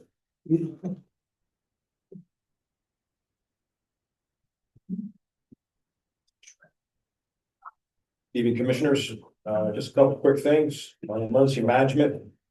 For the snowstorm, we had a meeting here at the township. We briefed everyone. I also briefed all of the high risk areas with nursing home, high rise, and school district. We were in constant contact over the weekend, and after the storm, we made some additional phone calls to make sure that their stuff was cleared as far as FDC connections, exits, and hydrants. They were advised of the township ordinance, and during our my code enforcement, I was out with them to do some sidewalk, and also we found some rental buildings that had stuff taken care of. That was blocked, so we took care of that as well. I worked with Steve Warner and his secretary Kelly Jones to fill out some paperwork for additional salt from the state when we were running a little low. The fire guys were kind of busy in January. I assisted Cheltenham, Abington, Upper Moreland, and Springfield with working house fires and one apartment high-rise fire. And we had a fire on January 10th on Steel Way. And I want to thank Chief Showmaker, Deputy Chief Middleman, Happer Fire Marshal Kate Valenti, and Abington Fire Marshal Chris Platts for their assistance in that investigation. Cruz did an outstanding job, which I know Chief Middleman will have more information for that. The home was totally gutted with smoke and water damage, and we are working with them now to get the proper permits and inspection to get started to get back into the home.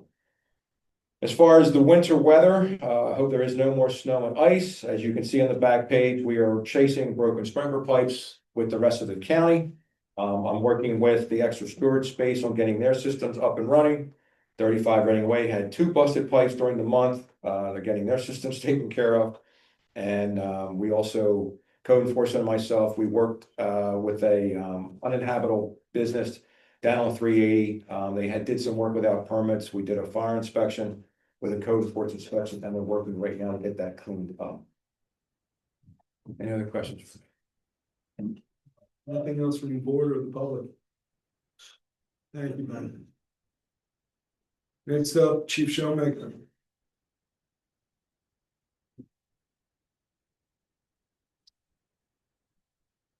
Good evening. I'll be brief tonight. Let's highlight a couple areas. My joint report was submitted to both municipalities for the month of January. As you see, there's a number of meetings that I attended. One in particular I wanted to talk a little bit about was myself and the assistant manager have been meeting with the 2 fire companies in reference to the tax rebate incentive that we put in the ordinance in. This is our first year for the program. So EJ and I have been working diligently to try to make sure that we have all the information in a timely fashion that's required under the ordinance. And I think we're making some pretty good progress on that. Our training and professional development, our joint training drills are scheduled for the year and are currently in progress. And there's a number of training sessions for our career staff that they've been continuing to work on a daily basis. Engine 18-1, which is the Brenathan Fire Company engine, has been placed for sale. I mentioned that at the last meeting. We have a couple nibbles on it, but nothing solid yet, but it is moving along. Engine 19, which is the former Engine 8, left on a flatbed. If you saw it on Facebook the other day, that traveled, and I don't know who's getting it, but it went down to Arizona, was where the driver was destination was for that. So that part of our reduction fleet is underway. We also will be traveling next week, myself and Mr. Amato here, down to the Pierce plant to do the final inspection of the new pumper. And hopefully that'll go well. It looks good in the picture so far. We have a new ambulance that was placed into service at 319-3. I don't know if you've seen the pictures of it yet, but it matches the paint scheme and the rebranding scheme of the Feathers Mill Fire Rescue. Notable fire incidents, for January 10th, as Fire Marshal Shawley mentioned, 89 Steel Way for a structure fire. That was in the middle of a major rainstorm, and we had heavy fire conditions on arrival through the roof of one section of the house. Unfortunately, we were able to get in and get a good stop on it. There was a lot of smoke and water damage, as Bob had mentioned, but all in all, everybody was safe, everybody got out, and everybody was uninjured. It's a good thing. January 17th, we were at 1369 Rhodes Drive for a chimney fire. That presented a little bit of challenge because we had snow on the ground and snow on the roof, and we had to get up on the roof to deal with the situation. On January 20th, myself, Fire Marshal Shawley, and Mr. Middleman went down to 3063 Philmont Avenue. We investigated a extinguished machine fire. That's in a facility that makes medical components, and they use a special metal in there, so we wanted to see what was going on. It was pretty enlightening for us to see what had happened, and hopefully we have prevent further from happening with that same process, so that's a good thing. On January 25th, we were to the Huntington Valley Skilled Nursing Center at Spur and Huntington Pike in the middle of that snowstorm that's still sitting outside. We had a lot of challenges there with the weather, trying to access the facility. The roads were terrible. Steve's guys did a great job, came up, plowed the way for us to get in and out of the place, so that worked out well. And lastly, on the fire incidents, on January 31st, a sprinkler pipe break on the 5th floor of Carson Terrace, which traveled all the way down all floors to the 1st floor. Crews got in, were able to secure the sprinkler system pretty quickly. There was just trapped water that we had some challenges getting out, but they came up with some really good plans and minimize damage with that. And as Bob mentioned, the sprinklers, when you have cold snaps like this, don't mix well. There's been, I would say, hundreds and hundreds of calls over the last week for broken sprinkler pipes. As the fall starts, that's when they start to really let loose. So we're never going to be busy with that, and we'll do our best to handle that. Okay, for calls for the month, for emergency medical calls, into Bernathen 10, into Lower Moreland 136. Outside our area, 100 calls for a total of 246 calls for the month, which puts us at 246 for the year. Fire responses from Bernathen Fire Company, 48 calls for the month, and the Huntington Valley Fire Company, 43 for the month. And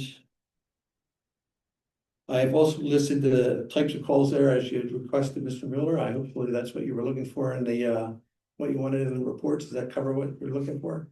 Not exactly, but we can talk after. Okay. I mean, what would help me, since you're asking, is for all these, like, I'd like to see those types, but like, maybe could we have some graphs that shows like number of calls, you know, from the previous months, and where that would help me is if I'm looking at this, are we trending up? Are we trending down? Like, so maybe, you know, some graphs and that kind of show, you know, where our goals are going back to, Yes, your response performance. and that's you know, normally what I try to use in that, but unfortunately, like I said, as we moved into this NERS system, which was a federal requirement that we ought to do, it skewed our reporting systems, and we're having problems with both stations trying to get that all worked out. But yeah, that will be available, then we will pull that off for that. Yeah, you know, and I think if you keep it somewhat simple and high level, but for a number of calls and some of these other things, because I don't remember what happened yesterday very well. And so, you know, so when you put numbers up in terms of how many calls that we had this month, like it would just help with perspective to say like, hey, is this something that's trending up? We can show you trending down? You know, how are we the past years, maybe a 12-month running average, something like that? Like that's the kind of data that I would want And to see. that's the data we track to look at, you know, what our heaviest response times are. We know daytimes are our heaviest, so we can see that in those graphs. And I think for the rest of where I don't speak for everybody up here, but I think it would be helpful and just kind of like, are we doing a good job or are we not? We're always doing a doing a good good job. Like, and that's kind of, I think that would help us just put things into perspective and understanding it. Yeah, no, I think that's a good idea. We'll see what we can do with that. Any questions? Chief, I have one. Yes, sir. No more with the 136 EMS medical. Where the majority of them going? I don't have the statistics with me. Normally I have those, but Mr. Showers haven't been able to compile those yet. It's hard to say. Lower, just for Lower Moreland. 66% of our phones were no more than last month. No, I think what Mr. McDade said. Where's it going? Where's Residential or to our assisted living homes? Well, Where the ambulance is dispatched? Yeah. Yeah, I have a breakdown of every Yeah, place that we go. we'll to, get that. so I have that, I just don't have. but I know where you're going, and it's a high number on the one facility. Yeah. It normally is, yeah. Right. But we can get that for you. And then last month I asked about the stipend programs. Mhm. We have no nighttime stipend program now? I know Kate has been working on doing a temporary nighttime stipend program. She's filled some shifts. I don't know how far out that goes, but it's only until the money that they have already been allotted runs out. So and when we say nighttime, because I think. I'm sorry, there's Is two not stipends, good. yes. Yeah. One stipend being from 6 PM to 11 PM. Right. But we have a budgeted stipend amount from 12 AM to 6 AM for the volunteers of Huntington Valley Fire Company to respond. That's. So in other words, they go to a call, they get compensated for it. That's their own call though, correct? They're not at the firehouse. That's correct, they're not. So if they get called in, I think on a Saturday, they get $20. Yep. They get called in on a Sunday, they get $10. That's what I understand. That's the stipend program? Yep. So that is though, That's not a stipend program, that's an on-call program. correct. Technically, yeah. So because that money is going to people who Per call. Per call, yes, stipend per call, yes. Because I think everybody's language about this is incorrect. That is for volunteers. So in the bylaws of Huntington Valley, you are a volunteer. That is different than the stipend or shift program, which created a different category of member who is not otherwise gaining any volunteer benefit from the organization. That is the stipend program that is no longer directly funded by the township. Huntington Valley we had fronted money to make sure that every time we cut a check to Huntington Valley and they were sending that money out to the stipend members, that account was sufficiently funded to do those direct deposits. They are now spending down and are probably close to having spent all of what was originally given to them. Yeah, I'm not sure. That is different than the overnight, which is for a responding volunteer. Correct. And that should cover that through the year. So when they run out of money, then we have no coverage at our house here. Other than volunteers. Other than volunteers coming from home. The stipend program was not funded as part of the 2026 budget. Would that be cheaper to fund a stipend program in 2026 with day and night? If we could have a year program for stipend to see the savings? If we have money for that, let me ask. I guess your question, as you ask it, is incomplete to me, so can you clarify? So we start a stipend program, say March 1st, daytime and nighttime. Do we have money in the budget to do that and continue that for a year to see if, like, when I always heard from the chief here that we're not making our average call time of 9 minutes. If we had that stipend program in the Huntington Valley Fire Departments to say starting March 1st for 1 year, day and night. And let's see what our statistically numbers are. Will they drop? So I think this is what we had presented during the budget My process. question to you is, do you want to fund a stipend program for a night and day? During the budget presentation, we recommended that the board discontinue that program. And our reason for doing so is because legally we cannot oversee the people who participate in that. So to move that, and it also is conflating that we've already talked about how we're going to, once the reporting is available, we're changing the focus, because I think what stipend is being used to try to justify is what on the staff level there is no value to, which is a competition between the two firehouses to respond to. I didn't see that. Because if that's the premise to do a year's worth of a test of having people in the Huntington Valley Firehouse, all that's going to, objectively, if there's a driver there that is able to get a truck out, that will show that a truck can get from there to a fire station. Well, response time. That's what it's all about. No. And that's the problem. That's the beginning. No, that's. Because and that's where it gets back to the concern that you have, that I cannot oversee the stipend. There's been 18 years of a trial period already. It's been in place since what, 18? They started it? The first year, no, it was 2020.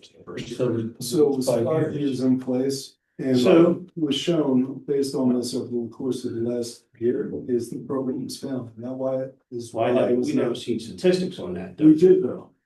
We did. Who We did? saw the commissioners that when it was presented, we saw that shifts were not being covered. They were having, We did not get that information. I believe we did. It could be. Now, we asked you. I talked about. You Oh, brought you- that- You said You never failing, tried. you never gave us hard numbers that it's understanding. So there's a number of components that come into that, and there's a difference between bodies on a vehicle and showing up to try to make it time No, I understand. versus putting company-based people that are well-trained and able to do the job they have to do. It's a life and death business we're in here. This isn't something that we just want to get in a race and get to the place. People count on us. Their lives change based on when we respond, how we respond, and who we I'm respond. not questioning that. Well, it seems like you I'm are. questioning if we put the stipend program back and did a complete study, a right study, statistically wise, what will it show us? It all depends on if you can fill the spots, which we haven't been able to do. I think Again, the other we're challenge, in competition with all the other fire departments that don't have volunteers anymore. They're all hiring people. The people they're hiring are the people we used to have available for stipend. So now we're getting kids that are just coming right out of training, that have no background, that are filling in when they can for the stipend. No experience level. We have some folks that are good, some folks that aren't so good. We've seen the end result out on calls. Again, when the performance is not there, I'm the one that's responsible for it. I have no control over who gets picked for that program. Can't tell them what to do until they get onto the fire ground. And I, for one, don't want to accept that responsibility or liability of them getting hurt or somebody failing and somebody else getting hurt because of it. I don't feel the program's viable. I don't think it's good for what we have. We have a great system in place that we're building off of, and that's what we talked about at budget time. If I would, well, if I were to take the opinion of the Huntington Valley firefighters, I think they would disagree with you on that, okay? Maybe they would, but Okay. again, why do we have a stipend program? Because we don't have volunteers to come The in. Huntington Valley volunteers are not getting help. Well, So you need to bring in a different category of you volunteers. can look it up in Moreland, they went full-time. I'm sorry. Upper Moreland Township went full-time. Okay, They also have some volunteers. well, they lost all the volunteers, now they have a drive to get the volunteers back because they don't have enough firefighters answering the calls in Upper Moreland. So that's why I'm asking if the stipend program would be a benefit to both the borough and the township. I'm gonna jump in for a minute. Yeah, go ahead. So what you're saying is very true, and the volunteers in this community being Lower Moreland Township, Huntington Valley Fire Company, and Bernathen Fire Company are vital to our existence and to providing public safety to our community here.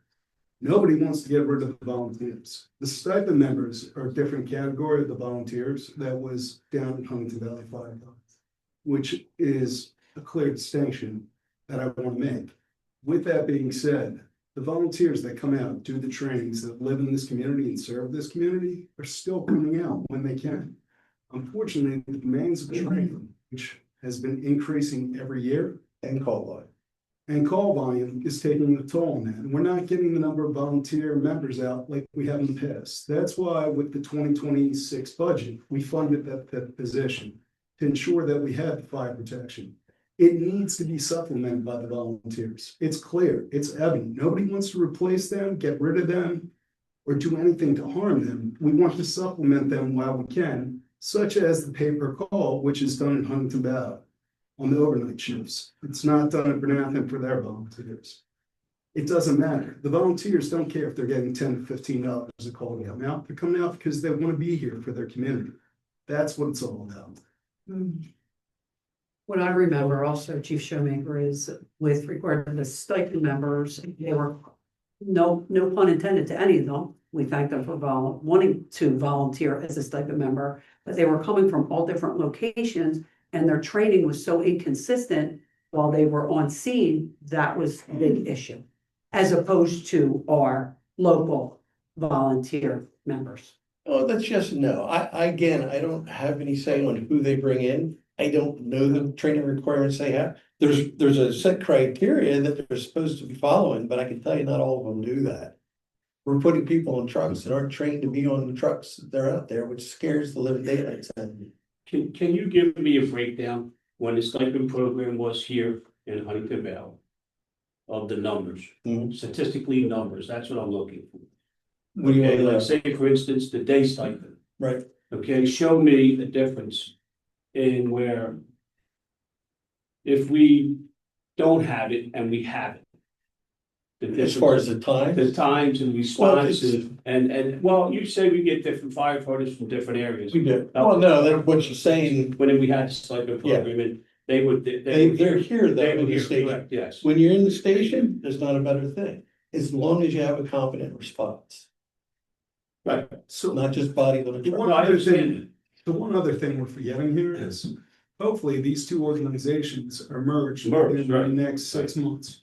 When that happens, you're gonna have paid staff covering 24/7, and the volunteers can go and join the paid staff anytime, day or night, and get supplemental training, respond to calls, or whatever else. What we're doing by having the paid personnel is ensuring the public safety in this township. That's our fail-safe, that we have the guys here to get out the door quickly. The volunteers are a supplement to it. Right now, you're paid, or the EMS from Bernathen, correct? No, No. we have paid fire and EMS. They're They're all cross paid, right? But with So if that- you have 3 EMS calls, that's 6 personnel that you have to go out from the borough where they're stationed at, okay? Two, we have to run 2 hours. You only have 2 ambulance now? We have 2 ambulances three. up. We run 2 at At a time, right. Yeah. So one always is there. Mhm. And then daytime, we have extra staff in because we have our administrative staff who are also cross-trained fire, paramedics, firefighter, EMTs. So they also man the apparatus with us. Plus, we're lucky that we have Ted here who's in code. Right, Who's Bobby. Bob who's at. Well, they always do, them guys, you always hear. them. Exactly, but they I count as. mean, they're an asset here. Oh, absolutely, But absolutely. they count as additional. But so are personnel. volunteers there. I'm not saying they're not, I'm a volunteer myself, that's where I started. I'm just trying to give you a You little can bit. show me some numbers? Well, I'm just trying to give you the reality of the situation. We all know that the volunteer system is in deep trouble. Anybody tells you it's not, is lying to you. Seriously lying to you, or don't, they just don't know, because they haven't been in touch with.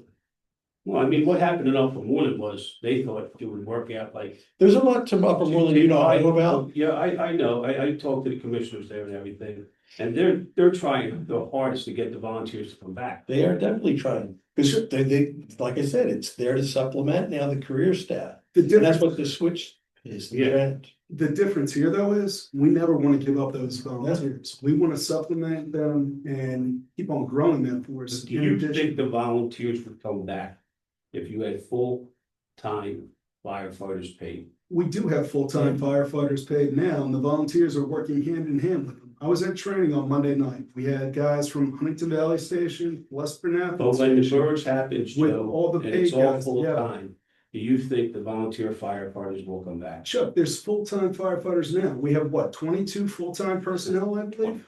Oh, yeah, and Well, then that makes a difference. Yeah, 17 and you have 20, right? 22. 22? so there's the budget funds, 5. you have 5 daily shifts. And there's 4 squads, so that's 20 The people. budget's probably 90% from us, 10% from Bernathen. Yes. Those are people, so when we consolidate, there's no new positions that are being created, positions that already exist. You could show me some numbers, I'd appreciate it. I'll get you what I can. Thank you. Mark, one other question. Yes, sir. You know, and I don't want to believe in this, but you know, wasn't there another problem? I think I remember a budget that in the beginning of the year, before people timed out on the stipend program. So we had a lot of people participate in the beginning of the year, but then they And paid out, that's- they hit the threshold on what they're allowed to. So now the amount of stipend individuals was impacting who was showing up later in the year. Is that, am I remembering that That is a correctly? trend, yeah. And I can show you that. What was that? Now, again- Say that again? So for the stipend program, there's a cap in the amount that an individual can receive. I think it's 15,000. 15,000. That's what we agreed upon. Approximately, Yeah. it's 20% of the average. Fire earnings of the Yeah, average. so I faintly remember there was in the beginning of the year, there was better response, more people that were available. And then as those individuals who are available for the stipend program, as they cost it out, that in the later year, there was less people that were available that weren't able to even fill the stipend program. That's faintly what I remember. Correct. That was, the numbers were kind of triggered more significantly in 2024. Yeah. They had better oversight of it in 2025. Because the implication is that if you go over that 20% threshold, you are creating an employment stake for that individual. We don't have that risk. Huntington Valley has that. So the Huntington Valley firefighters were watching over their funds. Is that fair to say? For the stipend program. Yes, they would submit to, they track the program and they would submit to the township. It's their the program. necessary Right, event. so it's their program, so how many of, I don't know how to really put this into a question, did they go over their about approximately $15,000 stipend program monies? Per individual? Per individual. One individual was. One. In 2025. And then the year before, Seven. he took 30,000, One person. one person. And there were several others that And were. several others, so it wasn't, a lot of them, it was maybe one or two that went over. Yeah, the year prior, It there was- was more. Yeah, Last year, I there know, was one. Yeah. That I'm aware of. So the only control that we have, because again, it's not a program that we can legally oversee, which is the reason that we do not recommend to you that that is a viable coverage strategy. But the one bit of leverage that we do have is that we remit the funds for the reimbursement.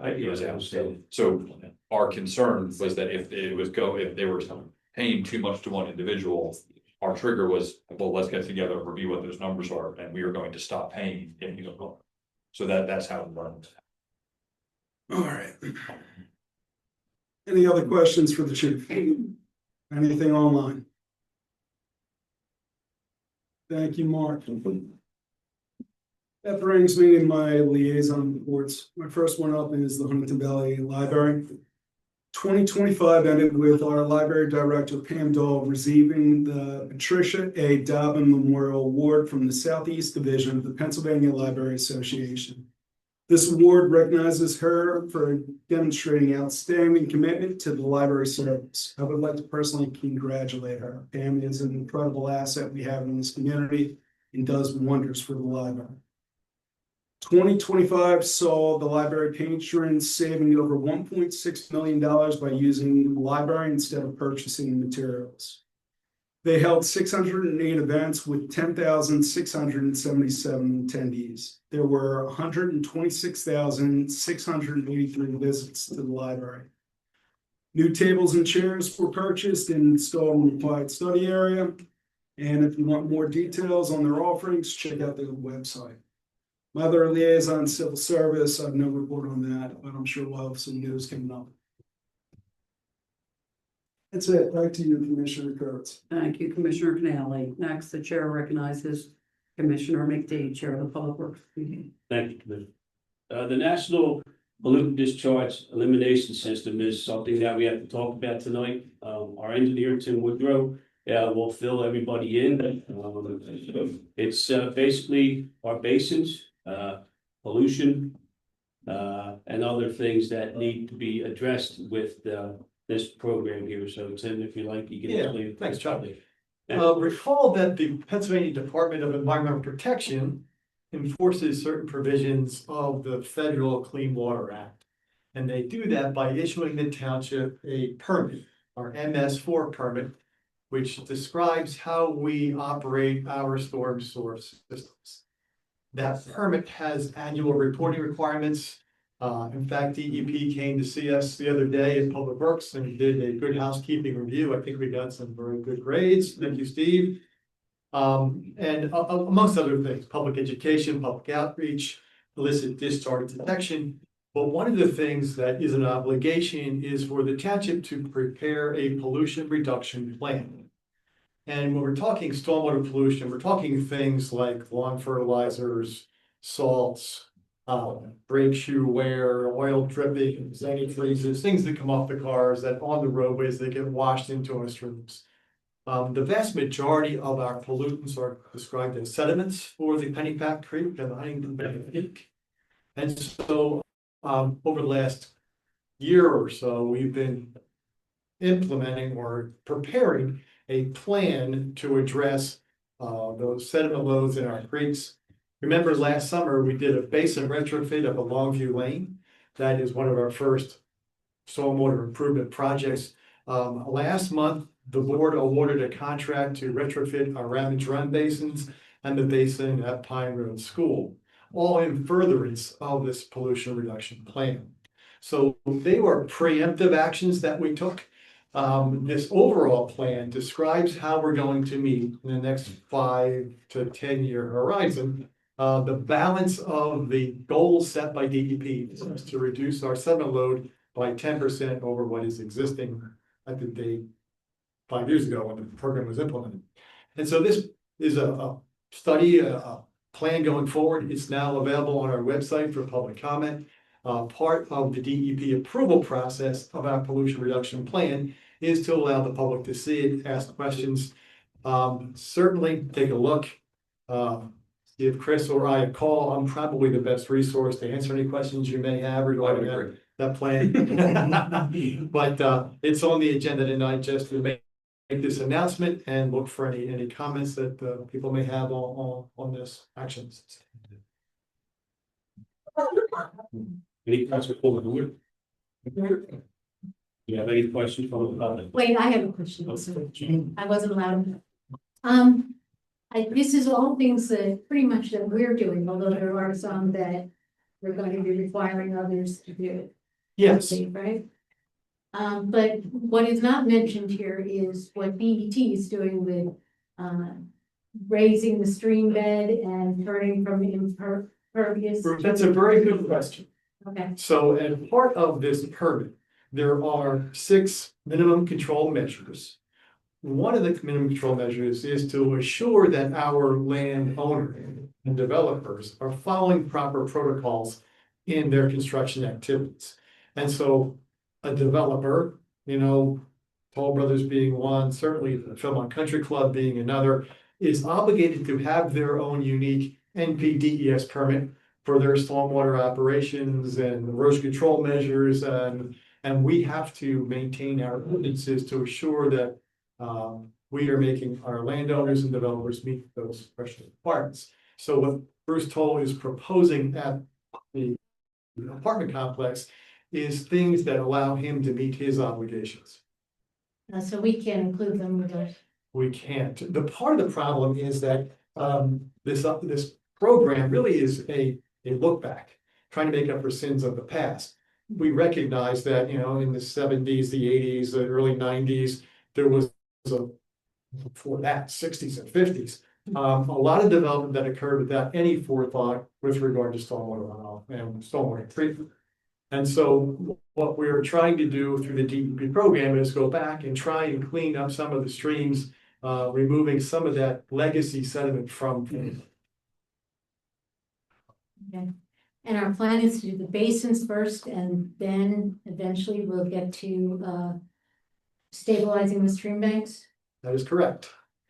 Okay. Kind of low hanging fruit first. We own the basins. They're kind of easy for us to get to. And you saw Longview Lane, that went pretty smoothly. As we look at stream bank stabilizations, we're getting onto some private properties, and it's a more aggressive action, but certainly something there. We know that the vast majority of the sediment in the streams is coming from stream bank erosion. So if we stabilize stream banks, that's a good thing. DEP would prefer that rather than treating the symptom, we treated the disease. The disease is too much runoff. And so removal of impervious surfaces, capturing water upstream, and finding new detention basins would be a better solution. But again, available real estate, available access is one of the big ones. Because even the next round of basin projects, those will be on private property. So we followed the ones that were kind of older development where the stormwater infrastructure was on property that was dedicated to the township as part of the project. Those were more recent projects would be HOA owned. So those will be the next ones where we'll reach out to some of the community HOAs and we'll go in, we'll make the improvement and then give them the operations and maintenance of what their landscaper needs to do.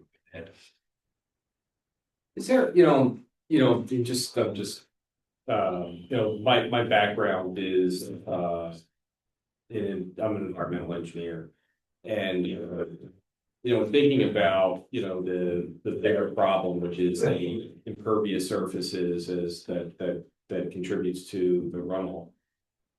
Is there a way to somehow fund, maybe through grants, that we could encourage property owners to remove impervious surfaces with more, either remove them completely or to go to alternate means to either, underground capture, other gravel related, things that we, to change some of the topography in a way that allows for less runoff and somehow encourage it either through tax abatement, but capturing the money through grants or some type of programs or something that we can investigate. Yeah, Dennis, I'd take a great example to do that. is Beverly Shops.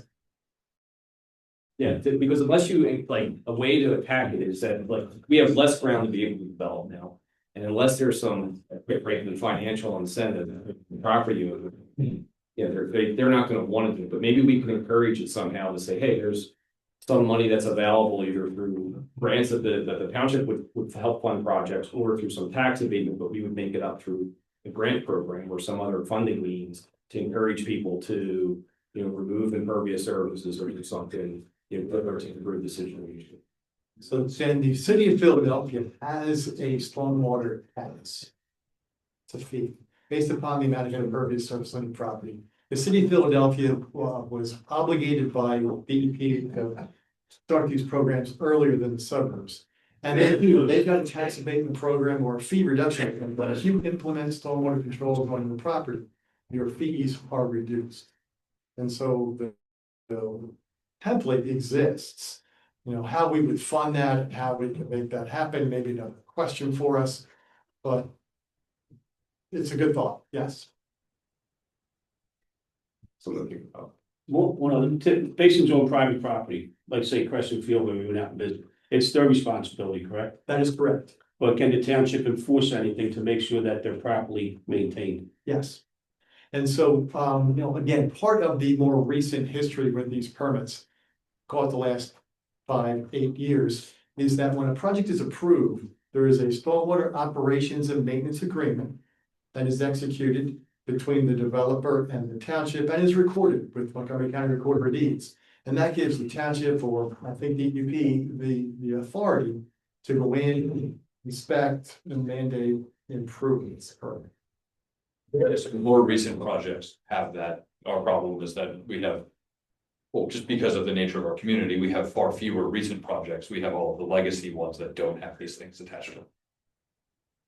But when they upgrade, can we attach them too? We do. Okay, you do. They have to upgrade pretty significantly to trigger that. But you think when we have the legal opportunity. Aberdale and Just a Farm, there is almost no stormwater controls anywhere in those communities. And so this DEP program asks that we take a look at communities like that or neighborhoods like that and trying to, implement some kind of program to help reduce that.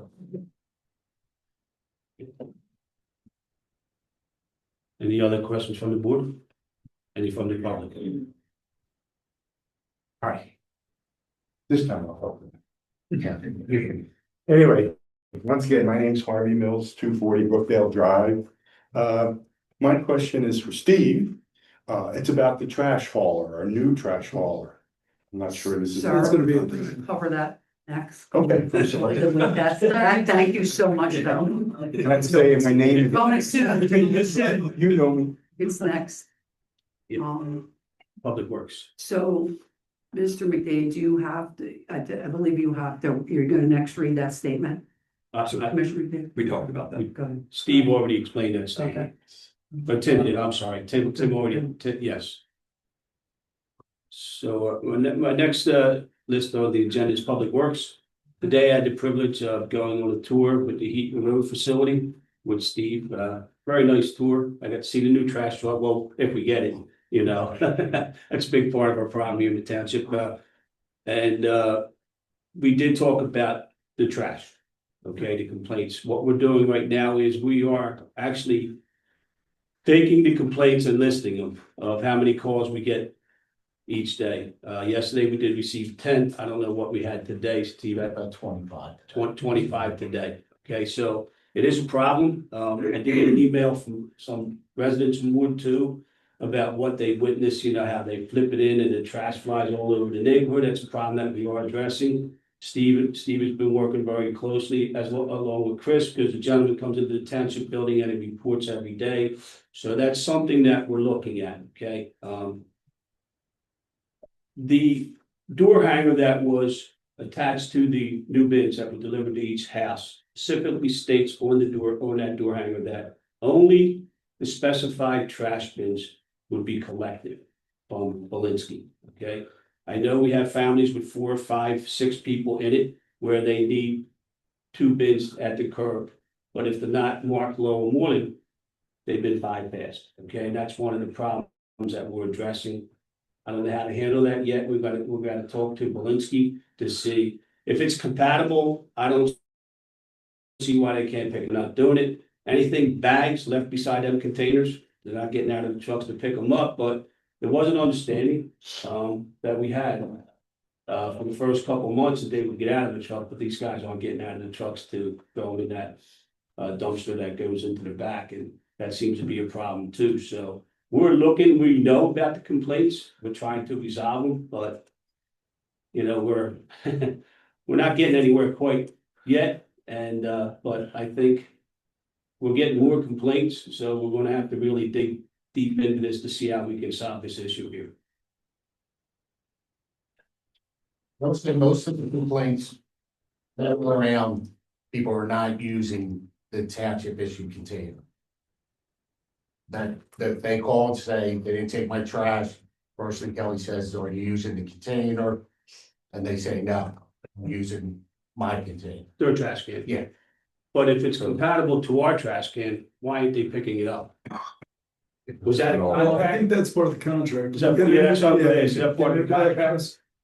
Yes, so in all of the discussions that we had with the board to define the program, and ultimately the one that the board selected, we knew that the industry push was going to require us to go to all. So we built the spec with Republic. Blazinski ultimately gets the bid, but that spec was designed around the premise that the kind of the economical way that they could submit a bid required using the automated container, so that you did not have a person on the back of the truck and you did not require the driver of the truck to get it. That is what the market is at this point for these large contracts.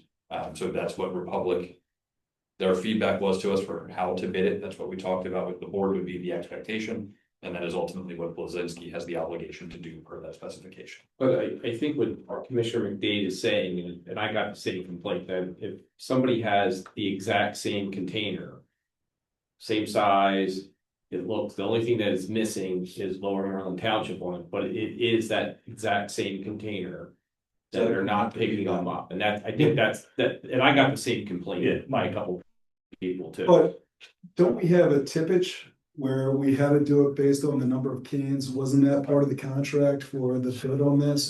So are you asking, is this, are they not using the township one at all, or do they have a? No, they're not using, so, but I'll clarify mine, is that they have, like, I think ours is 96 gallons. Yes. They have a 75 gallon, it's a little bit smaller. They don't put our township one out, they put their 75 out, but the 75 is not getting picked up, even though it's the exact same style container. That's right. Yeah, so that, right now, the contract is priced off of one trash container per home. 196. 196, correct. So the two things that I think are caveats to that we talked about here previously, one is that it doesn't matter to Blazinski if you have one smaller container out. So we bought the stock of 64s and 48s. Steve has swapped out many 96s for one of the two smaller options. The second is that we did include in the specification the possibility that homes would have a second container out, and that it would be a township container. And that the ask was that for people Again, because this is what the market is. This is what was communicated every single time that we talked about this. Was for people to make the effort at the adjustment. To try that for the first 3 months. And if your family simply cannot do 2 96-gallon containers per week, if that is not enough, then we would give the opportunity to purchase at the township's cost an additional container, whether or not that's a 48, a 64, or a 96. The question as to why it would need to be a township-based one, I think has to do with the ability to have oversight of the program. If there's, and it all has to do with how they price the bid, because it is based off of 1 container per home twice a week. So if week to week, it can be different. If you have that second container and the timing at every home is now double, the amount of material being collected is beyond what they have projected. That gets into the economics of the bid. You didn't choose a bid type that allows that to happen. But we have at least tried to build in the logic. Thank you. You have at least, we at least tried to build in the logic of it. That, all right, and this is the last time we had an operations meeting with them. If we have given out more small cans than were otherwise anticipated within the scope of the contract and staying as something that is economical, pairing that with an equivalent number of homes that have out a second container, because you're not going to necessarily fill up 96 all the way a second time. That the math of that should work out, because the variable cost that they have in their contract, which is fixed for us, is an expectation of the tonnage in every collection. So as long as we do not exceed that, we should have the ability to work with them on making adjustments. Okay, so what was some of the complaints today? Not taking the extra container. Right, so there was extra trash. Yeah. So they're 96. And not taking loose trash. Loose trash really is in our code, it's never been allowed. Right. Your trash always had to be in a can with a lid. That's always been the code. So, you know, the fact that for years they picked that up was fine. The fact is, Republic was not going to continue doing that because they weren't gonna have the guy on the back. They were gonna do the same automated thing, and they were not gonna start to take loose material either. Chris, one of the biggest complaints I'm getting also is the pricing, and a lot of people forget about that. Can you just go over the different bids and different? Right, so we put out one of the most complicated trash bids imaginable. So EJ kind of mapped all of this out. So we did get pricing for maintaining our manual twice a week collections of trash, which then also would have had the automated ones we recycled. So the same program that you had. We had to modify the bid because typically it would, for competitive sake, we would require every bidder to submit a bid for every concept. We could not do that because Republic told us from day one they would not bid on a manual collection. It's not their business model. So the only 2 bidders that we got for them were AJ Blazinski and JP Mascaro. And the value of those contracts over a 5-year period, Blazinski was $12,035,000 and Mascaro was $17,845,000. So those were not ever going to be financially feasible options to the board by the time that we built out the rest of the. Remind me again what we're paying now. The contract that we awarded, now this includes the homes in Bernathen, over the 5-year period is $9.6 million. And what were we paying prior with Republic? So it's not an apples to apples comparison, because prior to this, for the prior 5 years, you had 2 separate contracts. One was just collection with Republic. We stipulated where they were to go to dispose of it, and then we paid ourselves the tipping fee. So that is all now wrapped into one flat number with Blazinski. So what would that been roughly if we combine those 2 fees? So just because going over that increase, everybody's saying the price is double, whatever else. Well, so, and also keep in mind, another thing that we talked about extensively as 5 of you chose this program. Thank you. For the first time, we have annualized pricing. So before, we used to do a 3-year contract and it had to be the same rate every year. And the market was more stable. similar to the construction project, the pre-COVID just marketed everything with less money. So we could comfortably put that out. We went from a contract that required $290 per home to $350 per home. The board then deficit spent for 2 years on built-in 3% increases. We got 2 option years to make a 5-year contract. So they increased only at 3%. So it made all the sense in the world to take for 2024 and 2025. So $350 for those 2 years, we spent money we had accumulated in the trash fund, but that was enough to get it done. Fast forward to this contract, one of the other ideas that the public had and that we talked about here was rather than have to build in an immediate increase that was projecting 3, 4, 5 years down the line of expense, was to allow the pricing to be analyzed. So I had originally built out a funding structure that was, let's come up with the lowest trash fee necessary for each year, and then have 5 consecutive years of, you would have one big increase in year 1, and then you would step up based off of the increase that was in the Blazinski contract over that 5-year period. The board's preference instead was to set one fee so that you do not have to adjust it at any point in 5 years. So the contract will get more expensive every year that we have Blazinski, in the same way that if Republic had been the low bidder, it would have gotten more expensive with them. Everybody had between like a 3 and a 10% increase rate built in annually. So 570 was the choice that the board made so that you could have one fee for the duration of the contract. And because all of our costs related to the Blazinski contract are fixed, we can comfortably say that that 570 will be sufficient for that period of time. Whereas before, there was the variable component where the tipping fee was increasing on a separate contract that we had as waste management. So I had to make sure that we built in an adequate estimate every year for the amount of trash that people were getting rid of. And that number is more variable than you expect it to be. So we always needed to make sure that we built in a sufficient buffer. That's no longer. Does that help clarify, Joe? Yes, thank you. I have just 2 questions to answer, and then go back. So the first is, getting back to my first question was, if I only have one can out, and it's not the township can, but it's the same style can they take that? And the second question, what the driver told me was that on bulk day, which is the second day, that you can put out that second can, and that would count as a bulk. So that's So he mistakenly told you that, because that trash is not a bulk item. So I can talk to the operations guy there. I know that in the beginning, they have contracts, subscription contracts, where they do things differently. I know some people I called directly to them, and they had gotten kind of the wrong information for our contract. And one of the things is bulk is like a piece of furniture, a mattress, that's bulk. Bulk is not extra trash. So they'll get out of the truck for bulk items then? Yeah. Because that's specifically. It's in the contract, yeah, it's spelled out in the contract. What do they have, a second guy on those days? No, No. One guy. one guy. What's it work out? There's an education piece to this. As people call in, you're asking if they're using the township. Right, the first question is, are you using the township can, did you get one? A lot of people, we had somewhere people that they didn't get a can, so we take one out, swap them out.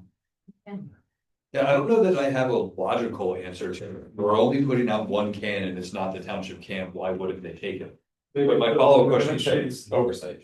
It's just, that's sort of the rules of the. I think that for them, that's the rule. If it's not Mark Low or Moreland, they don't know what's in it. Is it a recycling can? Is it a trash can? So that's all I can say, but I can reach out to them and ask them, tell them, look, they put out one can, And then just my question would be, where is their township can?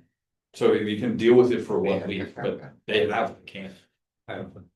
Yeah, I'm not sure about that, because that is a big one. When we ask, they say, yeah, a township can, but I'm not using it. Well, I don't know. why not? I don't. So, but just That's true. for the public's information, we are documenting the complaints, okay? It's going to Public Work, Kelly up in Public Work is documenting them, so we'll keep an eye on it to make sure that we try to get this problem solved, okay? Are there any other questions from the board? Yeah, if, I have a question for you, Steve, just by the way of process, if someone reaches out to us individually, should our response be to call Yes, So that we can go through this process that was just been discussing, because of absolutely. the most effective way. Yep. And is there any? Okay, go ahead. Call Public Works. And also if there is a missed collection, call Public Works, and then there is on the AHA Lozinski, that you can go on the website and actually document it there as a missed collection. And I believe some people have been doing. Right, and that's what I would encourage you to call us, so. but also call Public Works because Public Works wants to know about it, and I've been fielding a lot of those calls with regard to the trash cans, and Steve knows. Mhm. And it's usually with the I call undesignated cans, the cans that aren't the low Moreland cans, because I drove over and then I saw and I knocked on the doors and said, tried to have the conversations with the residents saying, they're only taking the cans that are the township cans. So, just one other thing to highlight, that Steve has in his, memo for all of us is with regard to the recycling, cans that, you had it in your report last month and then it's in this month, is, well, first with the regular trash cans is if someone wants another trash can, they'll be available in April. And the cost is $50. That's our cost is like 95. 48, so it'll be $50. I've been saying 50 now. Just for round numbers, But- and that same can, if you go to buy it at Home Depot, is 124. And they could contact Public Works Yes. if they would like one. So, and then just with regard to the recycling container, personally, I know the larger families have been contacting me. And, with a lot of the cardboard and whatnot, they would like to have a larger container. Like I did Recycling. last month, you guys said, go ahead, I Yeah. did order 50 96 gallon recycling container, so. If you have anyone that wants the bigger one, they'll call in, we'll keep a list as soon as they come in, I'll swap it after your 64 This is recyclable. for recycling. Recycling. Great. And I'll tell you, we are out of 48 gallon trash cans. So I had 100 of them to start and we ran out of them. And also, just to finalize this, I just want to say that I know EJ and Leah, our website has an unbelievable amount of information. And it's all on, under Public Works and Trash and Recycling. So thank you, ladies. Leah, thank you. And I know it's been on social media all over many times. I'll back to you, Commissioner Any McDade. Thank you very much. Questions from the public? I have, Commissioner McDade, you covered everything that I was gonna bring up in the meeting. Thank you very much. I seem to make the most trash in the household, if you ask my wife, but it's working for us. The only observation I wanted to bring to the attention to the board is, since these gentlemen who run the trucks can't get out of the truck, if something falls out of the trash can when they're dumping it into the bin, ends up on the street. Yesterday, when I was driving through the neighborhood, coming back with my daughter from our volunteer opportunity. We live just north of the Pine Road Elementary in Green Ridge, right on the other side of Pine Road. There was cans and plastic bottles and things, not a lot, but a few. And they don't get out of the truck to pick the stuff up. So our township is getting dirtier. It's hit or miss on that, because I saw them picking it up on Byberry, and when they dumped the whole can and just missed it. Yeah.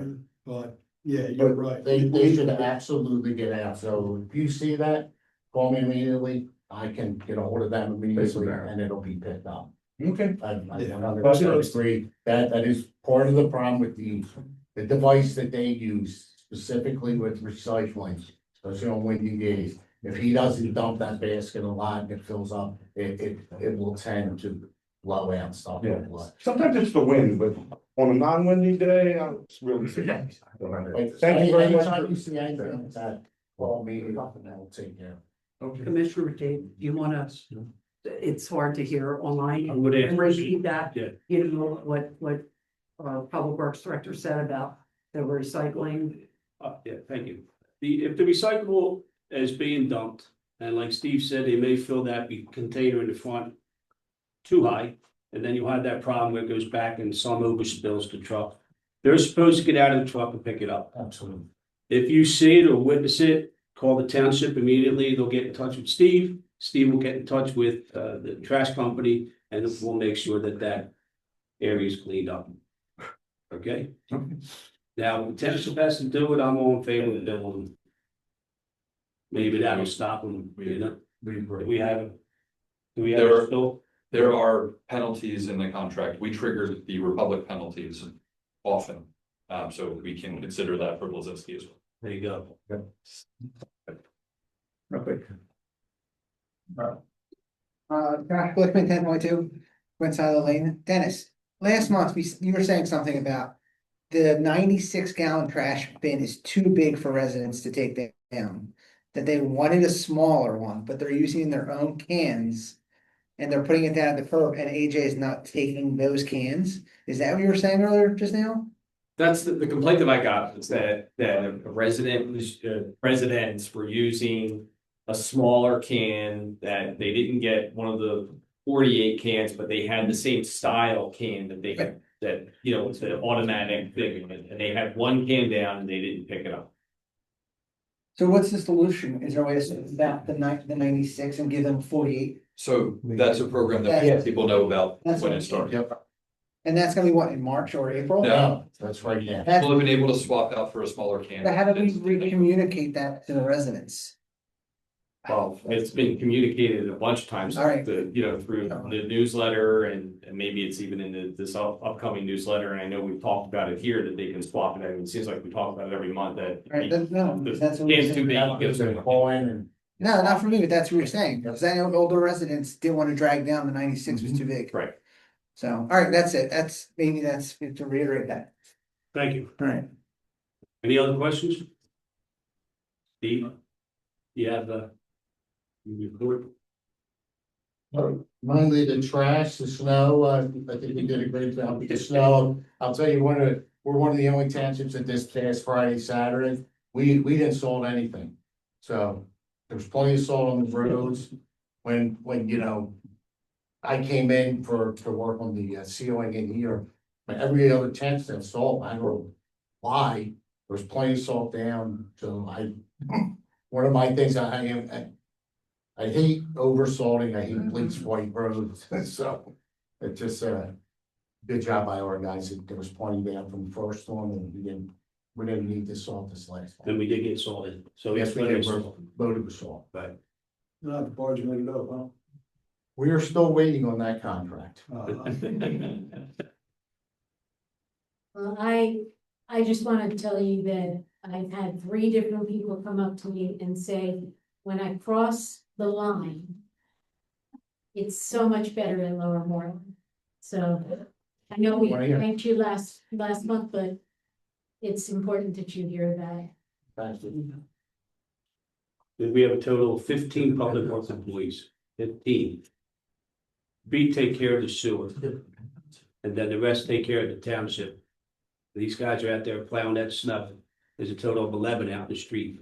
And the job that they did, these past 2 snowstorms, like Ruth said, when you leave the city, and you come into Lower Moreland, you know that you're in a different township. You're out of the city. They did a fantastic job, 11 men.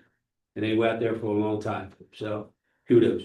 That's all. Thank you. I got another kudo. Yeah, today in our neighborhood, your guys are out shoveling the snow away from the storm drains, which for the rain that might come and the snow melt, so that's really nice. Thank you. Thank you so much, Commissioner McDade, report well done. Next, the chair recognizes Commissioner Mueller, Chair of the Community Development Committee.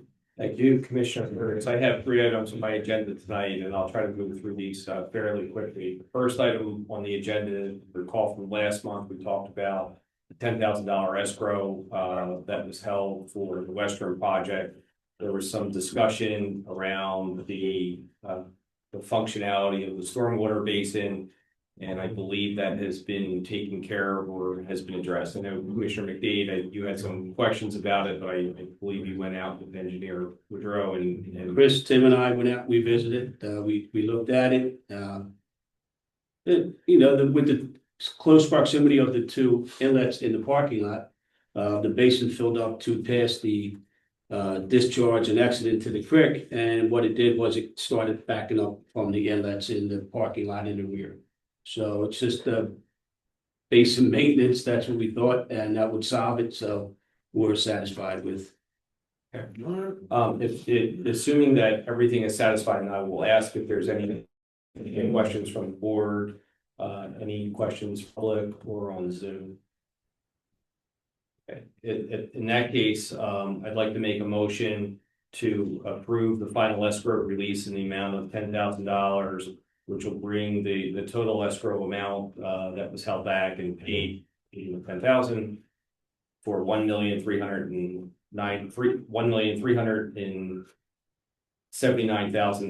$1,379,506.29, and this would be the last release of the $10,000. Is there a second? Second. Motion's been moved and seconded to approve the final escrow release to Westrum in the amount of $10,000. All those in favor, please signify by saying aye. Aye. Any opposed? Hearing none, the ayes have it, motion's passed. Thank you, commissioners. Back to you. The next item on my agenda, and this is also brought up at the last meeting, was that there were several members of the planning commission that were timing out. The first was Brian Lowe's for Ward 5, Marshall Cohen, Ward 6. Marshall Cohen has advised that he no longer wants to be reappointed.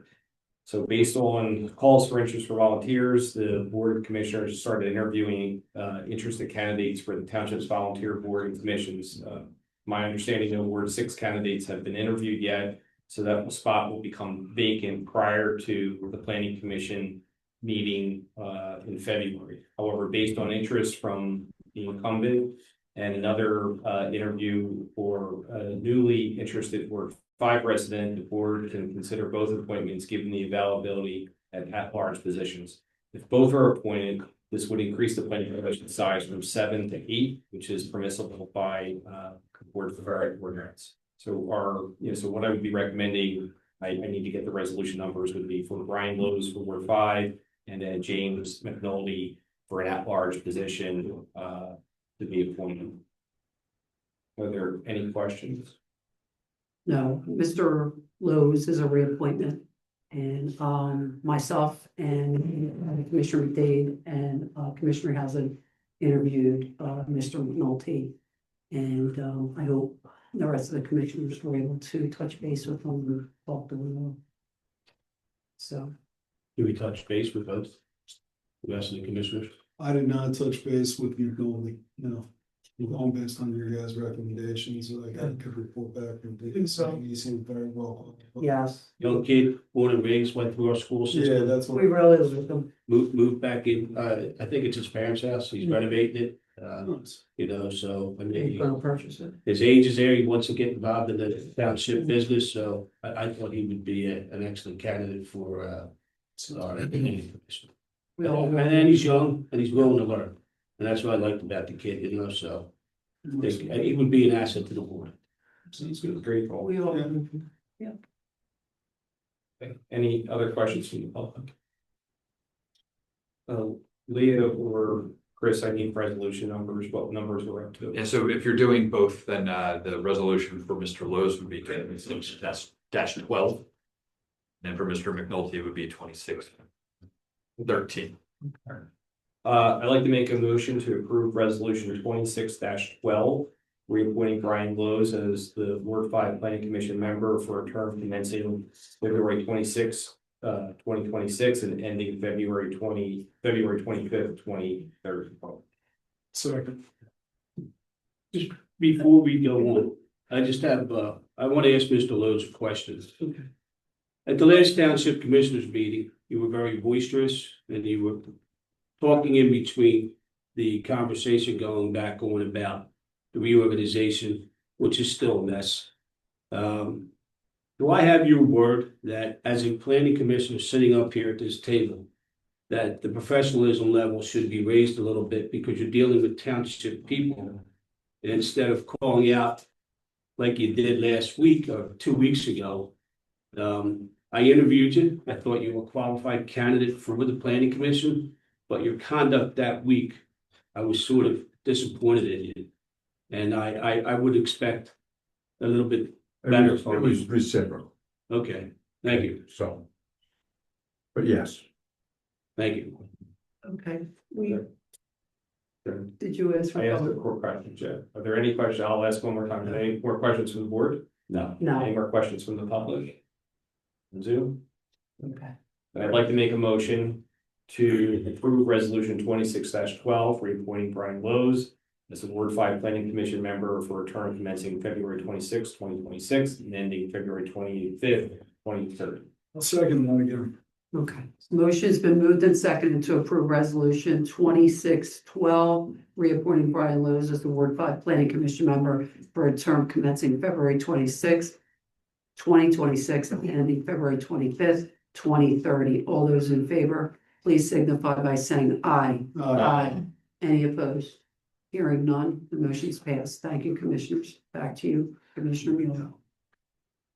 Second, I'd like to make a motion to approve resolution 26-13, appointing James McNulty as the at-large planning commission member for a term commencing February 11th, 2026, and ending February 25th, 2030. Second. Second. Okay, the motion's been moved and seconded. Did we go to? Well, I public asked comment? comments before, but I'll ask James McNulty. Any comments from the board on James McNulty? No. No. Public? Zoom? Motion's been moved and seconded to approve resolution number 26-13, appointing James McNulty as an at-large planning commission member for a term commencing February 11th, 2026, and ending February 25th, 2030. All those in favor, please signify by saying aye. Aye. Any opposed? Hearing none, the motion's passed. Thank you, commissioners. The last item on my agenda is the building officials report, and I'll invite Jill to lead this.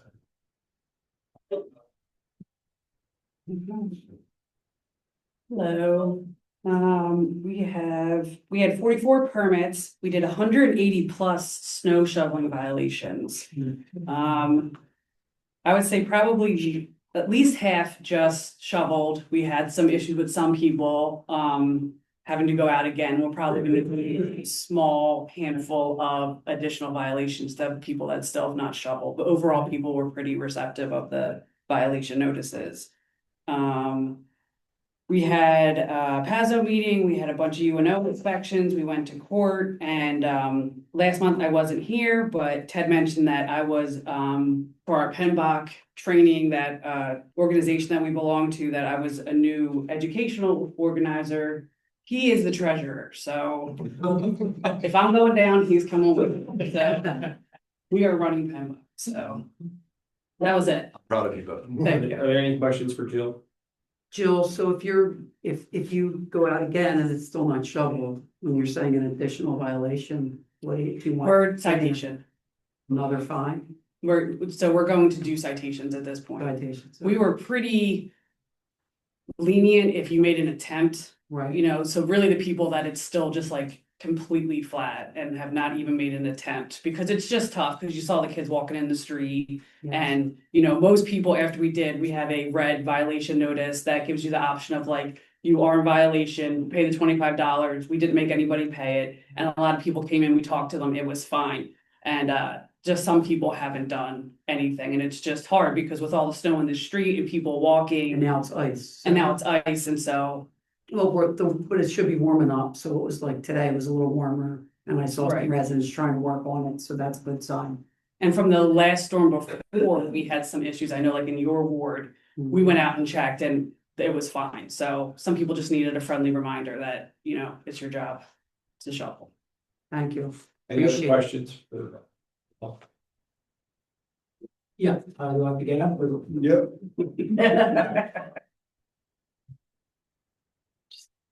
Still proceed to those.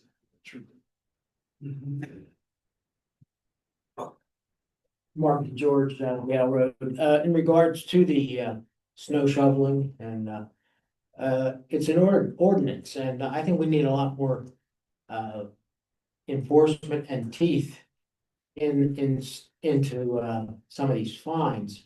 I can attest to my street. I still have two egregious violations on my street. One where a car was never removed. And that same person also didn't shovel probably 200 feet of sidewalk. That's in a cul-de-sac.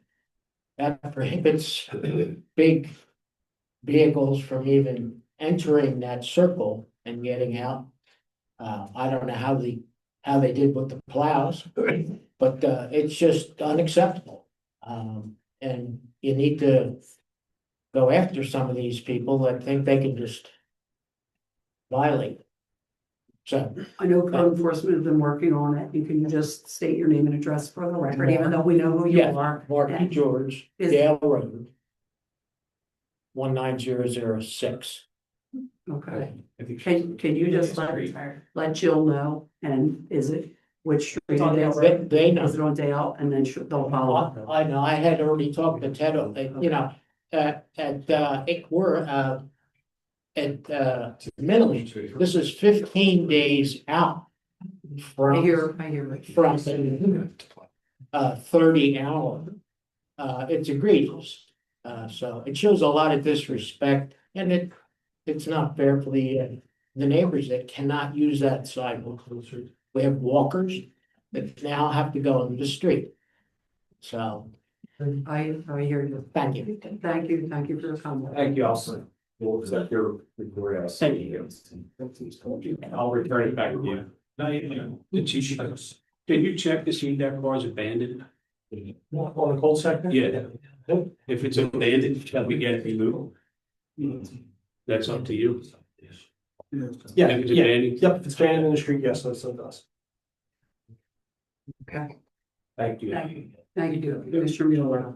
Next, the chair recognizes Commissioner Howland, Chair of the Public Property Committee.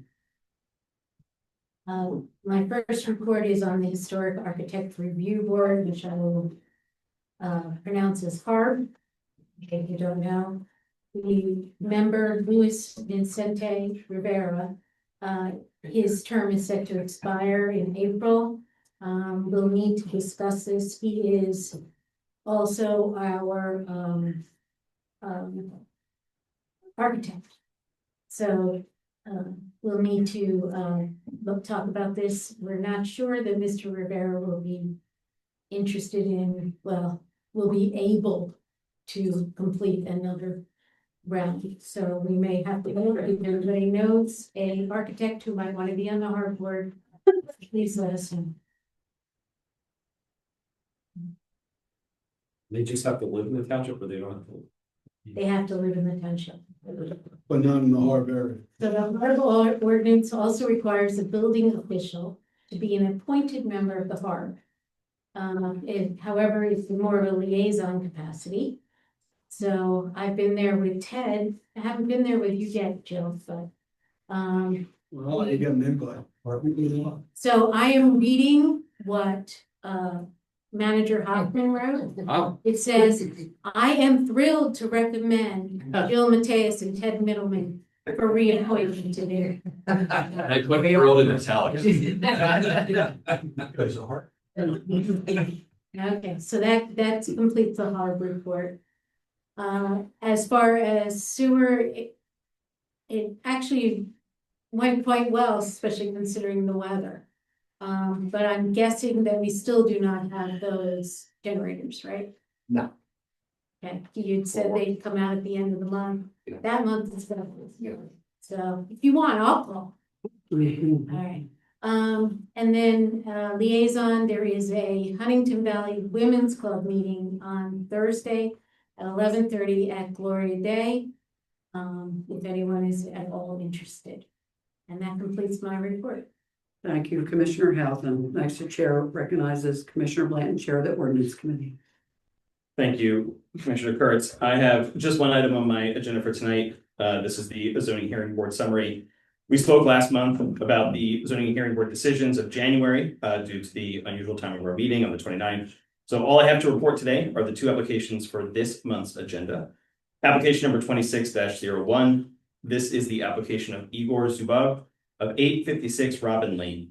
They seek a variance to allow a 6-foot high fence on top of an existing retaining wall in their rear yard. The existing wall varies in height from 24 inches to 33.5 inches. The maximum fence height is proposed to be 8 feet 9.5 inches, where 6 feet is permitted. The second application is application number 26-02. This is the application of Chad Glickstein of 290 Welsh Road. They seek a variance for lot coverage of 25.66%, where 25% is permitted to create a loop driveway. Are there any questions about any of the two applications going in front of the zoning hearing board this month? No. With that, I conclude my report for the evening.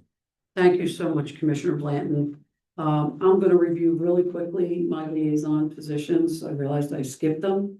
I was eager to get into the firehouse presentation. Just on my liaison position, Moreland Township DEI, which is the Excellence in Education Committee. There are no meetings scheduled for this year. The Moreland Township School District, we had our meeting on January 20th, so I had to listen to that after our meeting. And I attended the February 3rd meeting on Zoom. Their next meeting is on the 18th. Please stay informed at www.lmtsd.org. Just for everyone's information, their school district's academic calendar is out for 2026 and 2027. And they are working on some of their master capital projects that is within their budget. They're also talking about changing their Murray Avenue and Lower Moreland Middle School scheduled times. So their proposed time is they're proposing the time to start at 7:25 a.m. and end at 2:20. They currently start at 8:02 a.m. and are finished at 3:02 p.m. So that's if anyone's interested, and their next meeting is coming up. Next, I just want to highlight HVA basketball is in full swing, and their registration is available for all baseball, t-ball, and in-house and travel for all ages.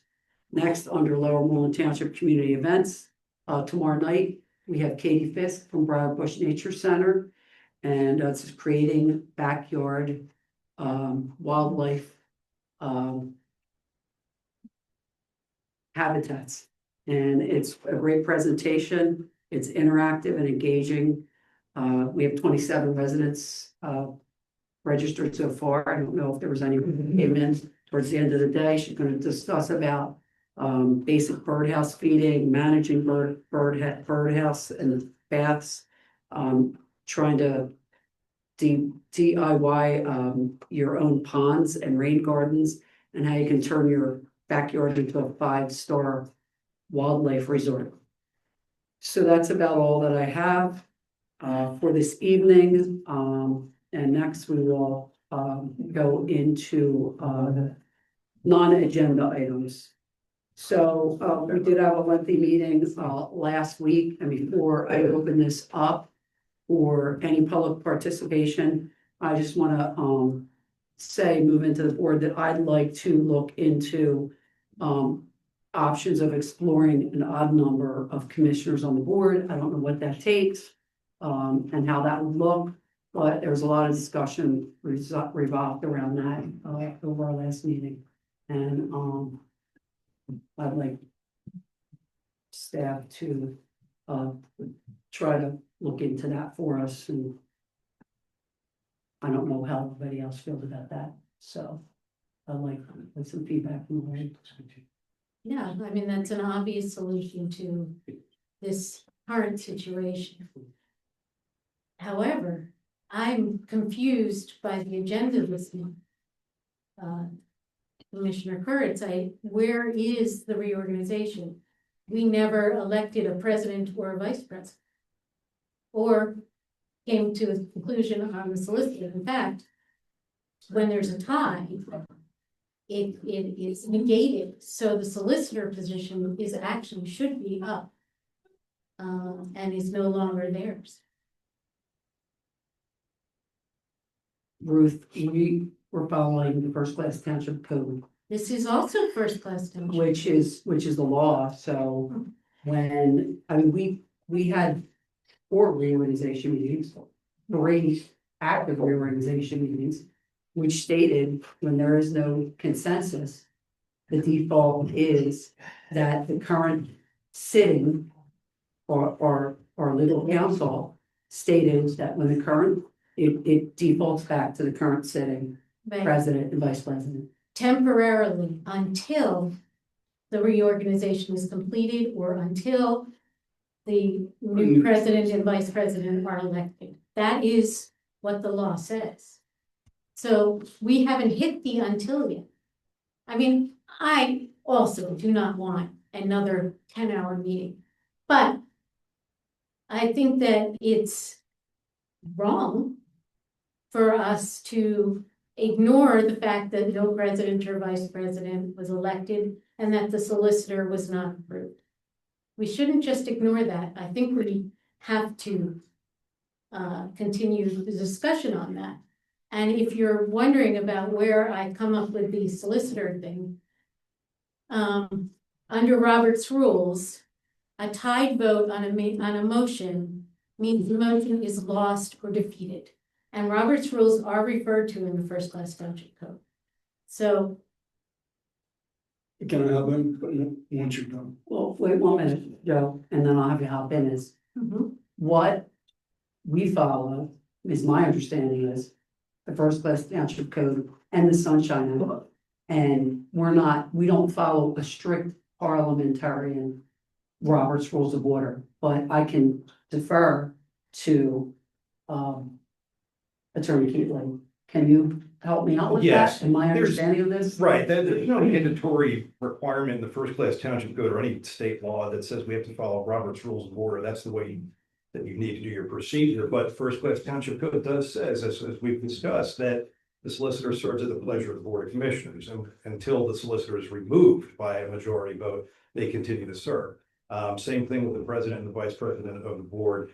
They continue to serve until somebody new is appointed, as long as they remain as commissioners. So, Right, and to be clear, that continues to be your legal interpretation that is not shared by other people in your field or other judges who rendered decisions based off of this township class code. So just to be clear, because you presented as if it were back to, it is not a fact. So right now, we don't have consensus on this board. It's clear to everybody sitting here. It's a 3-3. Until something else is presented that we can get behind, I believe we're going to remain in the stalemate 3-3. According to our current solicitor, it indicates that Denise remains president. I remain VP until we have somebody else elected. Once we come up with another solution, whenever that may be, then we can bring this back to the agenda. And if it's not on the agenda, then how could we ever discuss it? The agenda decides what we discuss. we can do it And you on guys an have agenda not as put we're it on. doing, President. We have to have it on the agenda so the public is aware that this is part of the discussion. Correct me if I'm wrong, but we can amend the agenda during the meeting, correct? So we could add that. by majority vote, you can amend the agenda at the meeting, the next meeting by majority. So we could do it. So do you want to have reorganization, Ruth, every single month, and then it winds up the same thing over and over and over? I mean. Denise, I would say that right now, what we're doing is not legal. I know that Mr. Kite feels it is, but I'm afraid that just assuming that you are president and vice president without a vote at each meeting means that we are in violation of the regulation. I think we need to have a vote at every meeting. Now, if we lose, we lose. But I do think that we need to have a vote at every meeting. Then Ruth, you're stating that following the first class township code, which is law, is, and that lends us to the path or the mechanism to where we are right now. It's not. Denise, what we're telling you is that one solicitor's interpretation of that law is what has us operating in this capacity. Other solicitors, other judges have ruled differently. And what what Commissioner Hausen is trying to say is that we are putting our business at risk by not even attempting to put it on here. I mean, I'll speak more freely. I am deeply disappointed that it was not on the agenda today. We spent a tremendous amount of time in January talking through this, and to just come into February and say, we're done, is exactly what I called out last month. That we would just pretend like we don't have to do it, like we have no obligation to do it. That we can just carry on for what, 2 years until next year, or maybe we just don't do it in 2 years from now. Maybe we just continue on, right? Until you decide you don't want to be on the board any longer, or you decide you don't want to be on the board any longer. That's the option. Be on board any longer. I'm not the one that is assuming that I'm in a leadership position based off of the interpretation of one single solicitor. So right now, he is our solicitor for the township. Is that correct? No, I disagree with that statement. We voted to appoint him. That vote failed. That motion did not pass to appoint him as our solicitor. So we did not appoint him as our solicitor. You're 100% correct. But until a new solicitor is appointed, the firm defaults and remains the same. Not true. Per the township code. Is disagree with that your interpretation on that? It is. Yes, a biased interpretation, of course, he's going to rule that his interpretation keeps him in a position, keeps him in a job. Like we can't use a biased position like that. So we need to understand your point, as you understand mine, but unless we're presenting something different, I don't believe the board is going to have a shift. We've presented mediation, we've presented other means to talk through this and figure this out.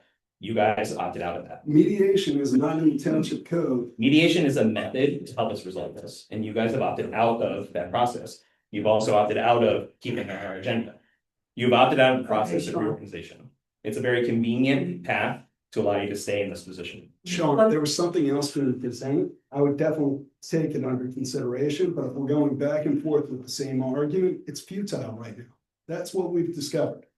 So until we can work something out, I don't believe the vote's gonna change. I don't believe the positions are gonna change, and I believe we're not doing a service to the community. I understand that. I understand that you believe that we can just sit in this position and not make a decision because it is convenient for the two of you to continue to serve in the capacity that you believe you serve in. And you are saying that, because I haven't heard an opportunity from you, have you presented a path forward for us to decide this? A method to come to resolution. That's what we're offering. You're right. We proved our inability to discuss as a group of 6 people to figure this out. We need to find someone who can help us through that conversation. There are structures in place to allow for groups to do that. And that's what I'm saying. You opted out. You said no. You said no to mediation. You said no to other options for us to solve this problem. And the fact that it's not on the agenda is showing that you don't care to continue that process. Well, where you and I disagree is, it's clearly written in the code what happens when we fail to come to consensus. Right. You choose not to accept what it says, but that's what the law says. Okay. It does not say that. fail to And when you- consensus. Yeah. One at a time. Read the statute that says when consensus is not reached, the former president remains in their position. The former vice president remains in it. When you want to show, can you read that? Can you pick up the code and read that? Can you, sir? No, you cannot. I handed these sections out the last. You did, and we read them, and it does not It say that. clearly states that the current president and vice president continue to serve until new duly elected president and vice president are elected. It doesn't say that, and it doesn't say it clearly, and that's exactly my point. Well, you and I disagree on. Okay, and you're right, and Disagree with this. and what Commissioner Hausen is trying to say, what I'm trying to say, is that disagreement will find us in court one day. Somebody out in the world will look at this disagreement and say, this is not right, and will take us to court as a result of that. That's what we're trying to avoid. Can I speak again? Yes, please. At the organization meeting, the board shall elect 1 member as president and 1 as vice president. Who, as long as they continue, okay? Finish that out though. Okay. No, finish. Who, as long as they continue to be commissioners, shall hold office until their successors are elected. Which they haven't been yet. I know, we're not even trying to do it though. I find it very disappointing that you haven't even put it on the agenda. We had. It makes it look, Denise, like you're holding on to power. So not true. We had I'm 3 not long saying meetings, Ruth. I'm We saying, advertised. Must have been about 10 hours long. yeah, but 10 hours. we haven't finished. We have not reorganized. So does anybody have a motion or we want to have a discussion? Wait, I want to. Let's go. A decision was made not to put it on February's agenda, correct? Who made that decision? So the February meeting where it was not. Tonight's, yeah, it's not- It was during the solicitors meeting, it was discussed. We reorganized. And the position of the position of the solicitor, the reorganization had occurred. We failed to come to consensus, but the reorganization had occurred. So you're saying it was the solicitor's decision to omit it from the No, agenda? that was his legal advice that the reorg had occurred, is what my interpretation of it was. So we're trying to understand whose decision was it then to not put it on the agenda, Phil? So it would be our decision as the solicitors group not to add that. Is that you? I was in that And meeting. that's you? Yep. And who else is in that meeting? The manager, the solicitor, and Commissioner Mueller was in this meeting. And who ultimately is the person who decides and authorizes the agenda? Let's say it's only consensus based. But I'm talking legally, what is the process? Is the president or is it all interactive commissioners? Do you know? It's Who is like legally obligated to Typically, approve the KANALE, agenda? It's just sort of almost a group decision. It's not really up to one individual person.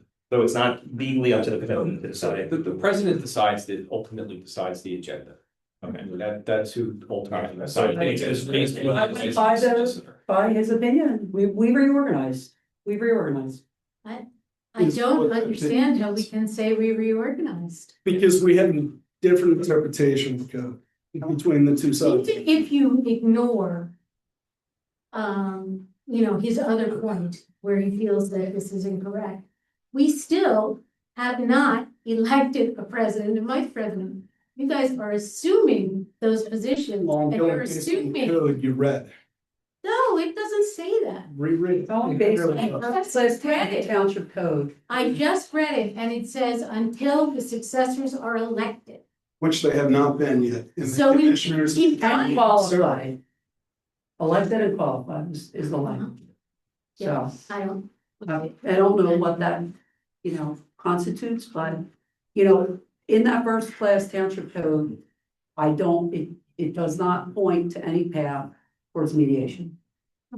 So I'm not Attorney suggesting this. Keatley, am I correct in stating that, does the first class township code point to any other method, whether it's mediation or anything else? No, it's just discussion of the board. There's no mediation spelled out in the first class township code, and it wouldn't be binding. It would be a voluntary. And we Yeah, understand I that, understand that. but we haven't That's tried mediation. anything other than our discussions that go round and around and around. The elected body Mhm. right here, and like I said, when I asked Chris many, many years ago, in the beginning of this, there's 6 commissioners. Mhm. Why, in the beginning of Moreland Township, they chose 6, they chose 6. 6 wards, 6 commissioners. Right, Okay, there's 6 of us. I know, I'm well aware, but I find it very disappointing that you did not at least put the vote on here. I do not believe that the reorganization is complete. I'm telling you now, I don't believe it. I think it can be challenged in court. And I don't want to see that happen. Okay. So the decision was made by the solicitors committee not to put this on the agenda? It was, the solicitor and the attorneys keep, there's a default. When consensus is not able to be attained, it defaults. Now, where did you find that? That does not say that. It does not say. The current president and vice president remain until the reorganization is complete. They can teach now, read the whole thing. read the whole thing, right? I just read it. I've read it twice and I'm telling you that Do you think that we will get a different result? I don't think that matters. I think we have to continue to try. So we'll reorganize every single month Well, and have this going back and forth for hours. We're not discussing who's going to be president and vice president right now. We're not even doing that. We're So- discussing the fact that someone assumes that the reorganization is complete despite the fact that we have not elected a president. So let's go one step further. As we stated already, we can bring this up during a non-agenda item and modify it if we want to discuss this. If there's going to be a new situation presented where there's a different outcome expected, I'm more than happy to do that and listen to it. But for us to continue to go round and round and say, I nominate Dennis, Chuck nominates Ruth, 3-3-3-3. It defeats the purpose of us doing this. We know the outcome. We can do it every meeting if you want. It doesn't matter to me, but right now I don't believe it's going to change. We've failed to communicate amongst us. We do not have consensus. And until we do, it's futile to keep on doing this. It isn't futile, because if we can't find consensus, we cannot officially approve important work that this township has to do. And I'll remind you, we have a lot of important work this township has to do. That is exactly the risk that Commissioner Hausen is putting forward, right? If Commissioner KURITZ signs something acting as president and that gets challenged, then everything from that gets unraveled. And that puts all of our contracts at risk. That's what you fail to recognize, is that the business of this township is at risk. Because you are I'm content offended by to you not saying that. have this on our meeting, to not discuss it, to say what you just said. We're just gonna disagree, so we're just gonna keep doing this over and over again. Sure. And to avoid any opportunity that we have presented out here to find consensus. Commissioner. That is exactly what we're trying to say. I mean, Commissioner Glenn, you keep saying that there's a risk to the township and, you know, we have to take the legal advice of our solicitor, and he has presented a path to us to say, and give the interpretation which he has given, that says that if we fail to reach consensus, that what the code states is that You said that before. I know, so But that's- you're saying the same thing over and over again. You don't like the answer that you've got, so you said, let's change the solicitor, let's go to mediation. Like, so we have an answer, you don't like the answer. No, you're right, I don't like the answer, because Okay. it puts the township at risk, that's why I You said explained. township members, our solicitor says no. Okay, and other legal opinions that we have talked about at this table We've never have also said. We no. disagree We- on what those legal that's aspects have been, so. Our solicitor has given the advice, we're taking the advice of our solicitor, and to my knowledge, the solicitor hasn't received anything that's different from any other attorney. You said, you've read some things that you talked to an attorney, correct, you've read some things that there was another resident that was an attorney that gave you information, but our solicitor hasn't received anything. He did, he looked at that case last time, that's exactly what we talked about. Well, And he said why they were different. But now I think they're the same. I think we're in basically the same position as Klein v. Voss now, because No. the president and vice president are staying on without a vote. Dave, can you comment on this? I mean, your interpretation, since you're the one with the law degree up here, not us. So the way I remember Klein versus Fox going is that there kept being motions to reorganize, but the president would refuse to even address or acknowledge what was being said. Now, again, somebody could make a motion to amend the agenda tonight if you want to bring it back up. But it would need to be added back to the agenda by a majority vote. That's what I have to say about that. Okay, So, but I still don't think we have an answer here. Who made the decision not to put it on the agenda tonight? So ultimately, it would default to the president's position. Denise? Because we were reorganized. We're 3-3. And that was an opinion we didn't show. Yes, that was it. Attorney Keatley, do you think we are at risk? You know, I don't, no, wouldn't want that happening in the township. at, you know, and you don't think that this position where the court held that the proceedings of the township were subject to the ordinary rules of parliamentary proceedings and that the meeting had not adjourned What meeting? then? because all the members of the board were present, you know, like, doesn't that say to you that we're doing the exact same thing that they were doing there? I mean, I understand that we didn't have a president who was trimmed, who was saying no, but now we do. Now we have somebody who's assuming that the reorganization is complete, and it's not. I don't see that Klein versus Fox is still applicable. I think that what we've already discussed, I don't really know if we want to keep talking in circles about this, but it's the fact that I think 4 meetings, we couldn't reach a consensus. It's been decided by the board then that the president remains, the first class township code, the president remains and the vice president remain until their successors are chosen. There's been no successors chosen, neither for the solicitor either, so the status quo remains.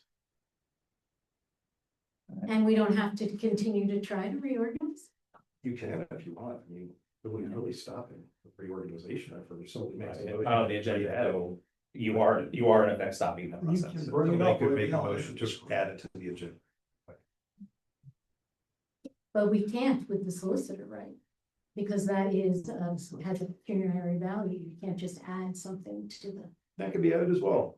Any agenda item can be added by majority vote. But there's no notice. If there's a pecuniary value, there has to be notice, doesn't there? Out of the Sunshine Act, no. We just took that class to. You, It's good practice, but it's not required at all. Commissioner Kurtz and I just took a course on, how to run these meetings. strict Robert's Rules of Order. And they said that, you know, among other things. You can make a But they motion have under to the decide. non-agenda tonight. I'll make a motion. We'll see if it passes. I make a motion that we vote on the reorganization again. Second. Reorganization could take a number of forms, though. I think that it would be better if we made a motion to, for example, reappoint certain person individually, individual motions, as opposed to generally motion to reorganize, because it could be unclear as to what is being reorganized. Okay, I make a motion that we will vote on 3 things: president, vice president, and solicitor. Second. Motion's been moved and seconded to vote for president, vice president, and solicitor. All those in favor, please signify by saying. Wait, do we have to ask for public comment on this? You've opened, no, you don't need to, not yet. Do I move it to an item? Well, there is a comment. Yeah, I would open it up there. We'll take public comment on this. Okay, how about in the room? Let's start with the room first. Okay. I don't Okay, state your understand. name and address for the record, please. All right, Joshua Glickman, 1022 Twin Silo. Commissioner Blaine, I don't know who you're afraid of. Just please address the whole board. Okay, I don't know who the commissioners Not exactly. are going to be sued by unless somebody sues. You have a solicitor, you have a president, you have a vice president. Last meeting you reorganized, the president made the agenda. It's not on the agenda, move forward. That's it. You have a solicitor. No, you have a solicitor. That's it. Until you remove the solicitor by majority vote, the solicitor continues. That's it. You guys, you have 2 years of this. You can have an reorganization vote every month if you want, or you don't have to. And the president made the agenda and it's on there, and the solicitor said you don't have to do it, and that's it. But it seems like this isn't politics anymore. It's personal, and it's going nowhere. That's it. Thank you for your going nowhere. comment. Anyone else in the room? Just get out, sit down. Quick question for the board, before we go next comment. Let's say, well, just so that I don't have to be here for all this. You guys good with that? Go ahead. Hang on for 1 second. Wait 1 minute. What did we say? Let the fire staff go. Yeah, we got our staff Yeah, go. the- And you. And Jill. Yeah, Jill. yes. I'm sorry, Jill. And, Coach Jim. Let's start. Thank you. Yeah, I can see it.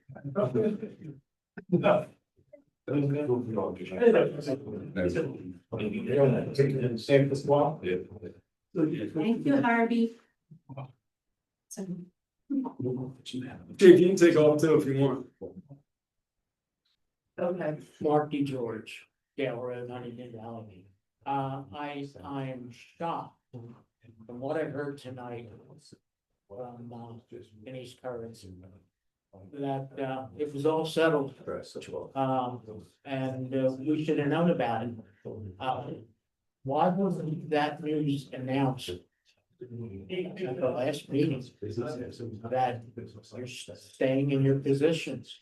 And why would you lead off this meeting tonight with that news? To pull that out of your hat at the very last minute is, it's unconscionable. Mark, that was addressed at the Excuse me. meeting, so you know.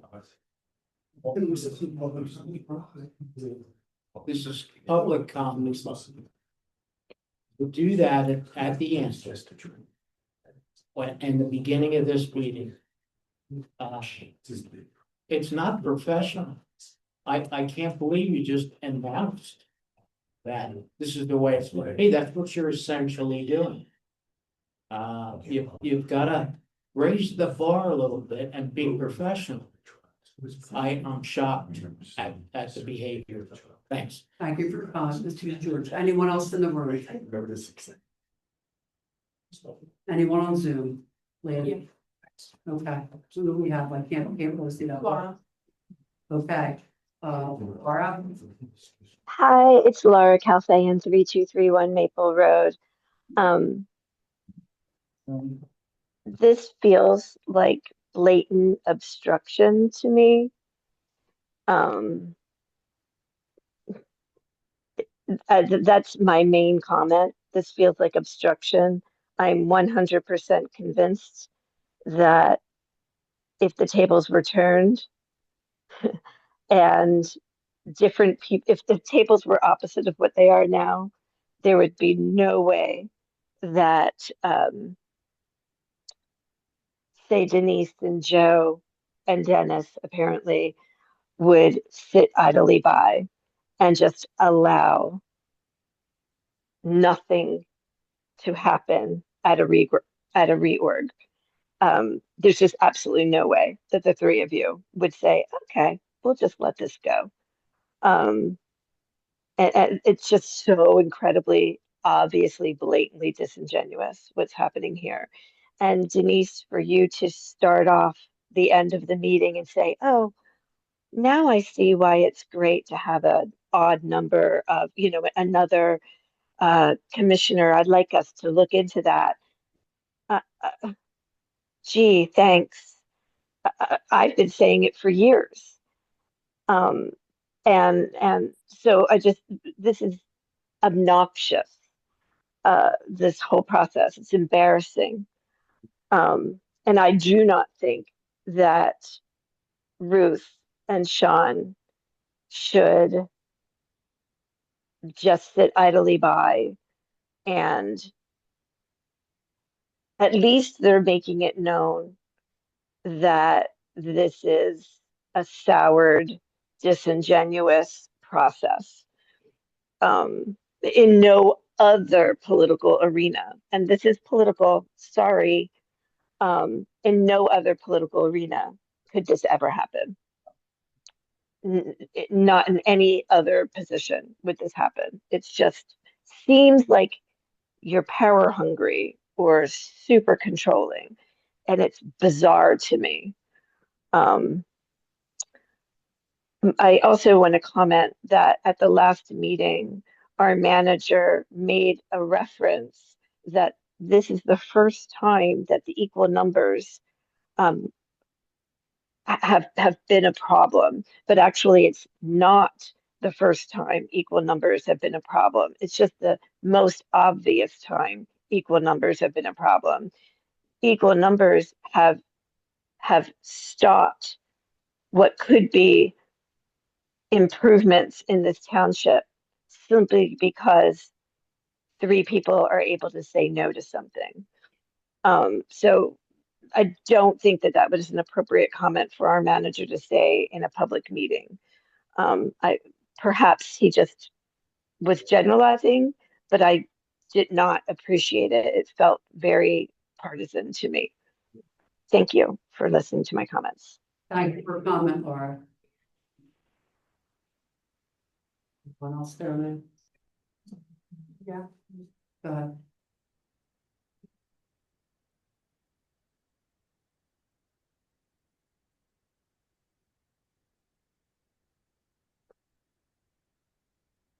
I guess never mind.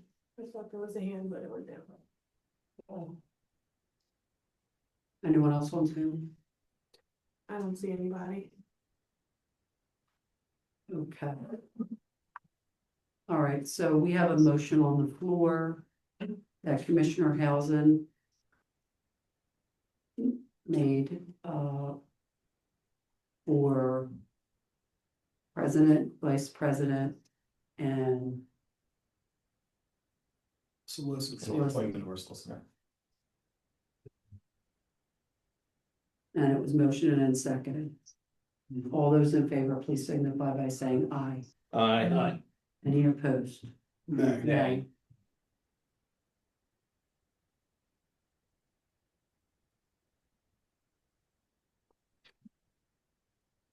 Motion failed. Oh, this time the motion fails. But when we were talking about the solicitor and it was even, that motion didn't fail. We didn't fail to appoint the solicitor.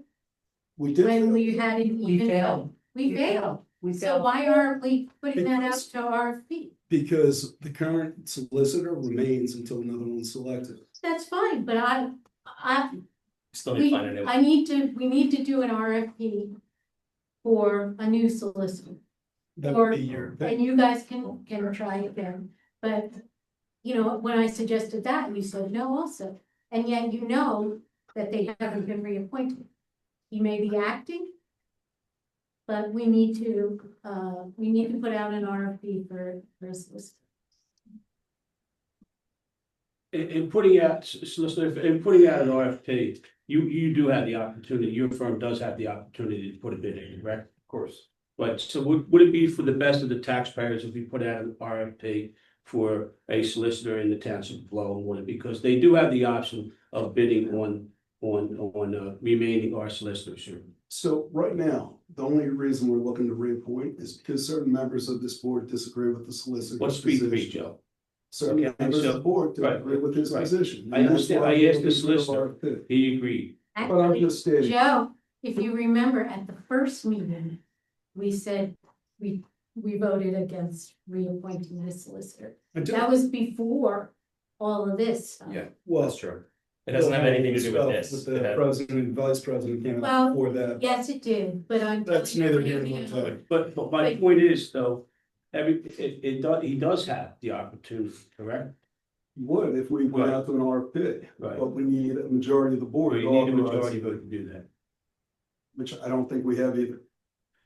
But for the taxpayers, would that be the best thing to do? Because then you're looking at a competitive rate of what we have now. So it is that is a taxpayer, I would say it would be better for the taxpayers if we put it out there for the rate, because they do have the opportunity to pre-bid.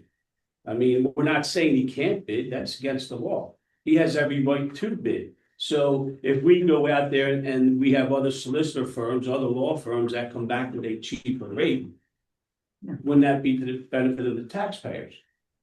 That's some of the things that's why we have this, to put it out for that reason, okay? And it benefits the taxpayers in that case, because we could come back with a cheaper rate. Now, it could be that, it could be the cheapest rate. So, I mean, it's just, I don't see that being a no-brainer to put it out for that.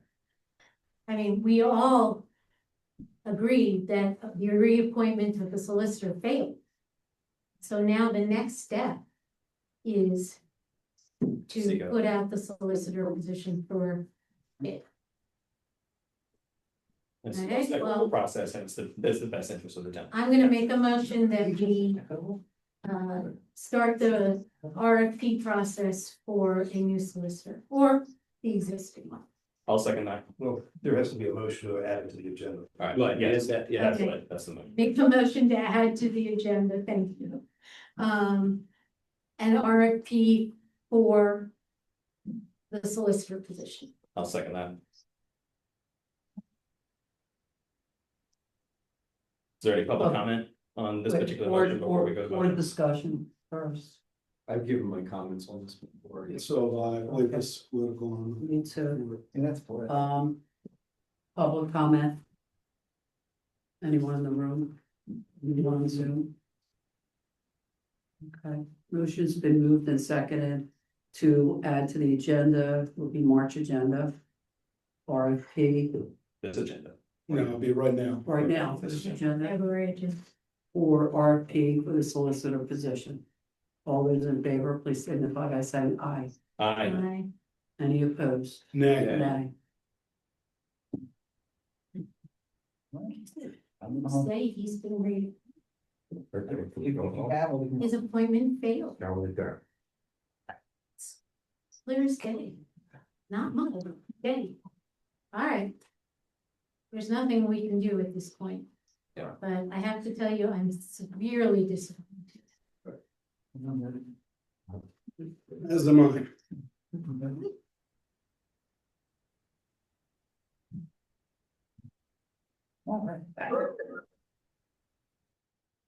Any other business? Would the public like to address the board on any non-agenda items? We have the public. 2 hands up. We talked about trash, we talked about recycling. We have someone too. No one, okay, anyone else on Zoom? Go ahead. I can't see a name that well. Yeah, I don't know if you can see it. Hi there, this is David Richey at 752 Fetters Mill Road. First, I just wanted to thank Chief Smith and also Commissioners HAUSEN and KURITZ for their follow-up on the traffic study that was done. I think it was the 22nd that we had a small get-together. I was interested to know what follow-ups have happened and when we might expect the email chain that we had talked about to begin to get circulated. Chief, could you try to address that? I mean, it's still snowing and. Yeah, so we have moved the traffic signs to a different location on Fetters Mill to get a different perspective of the speed, excuse me, which was requested by one of the residents. So we moved it to a different location to see if it changed anything.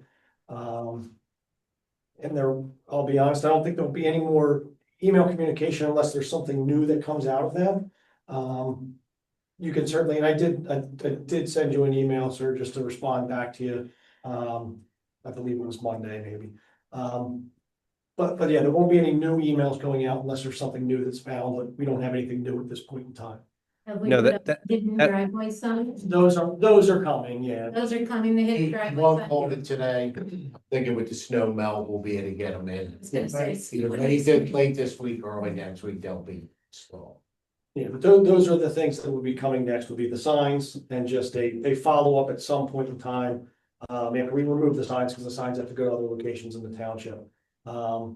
And when they return, if we see any noticeable differences or any changes, or we get any new complaints, we can certainly readdress them then.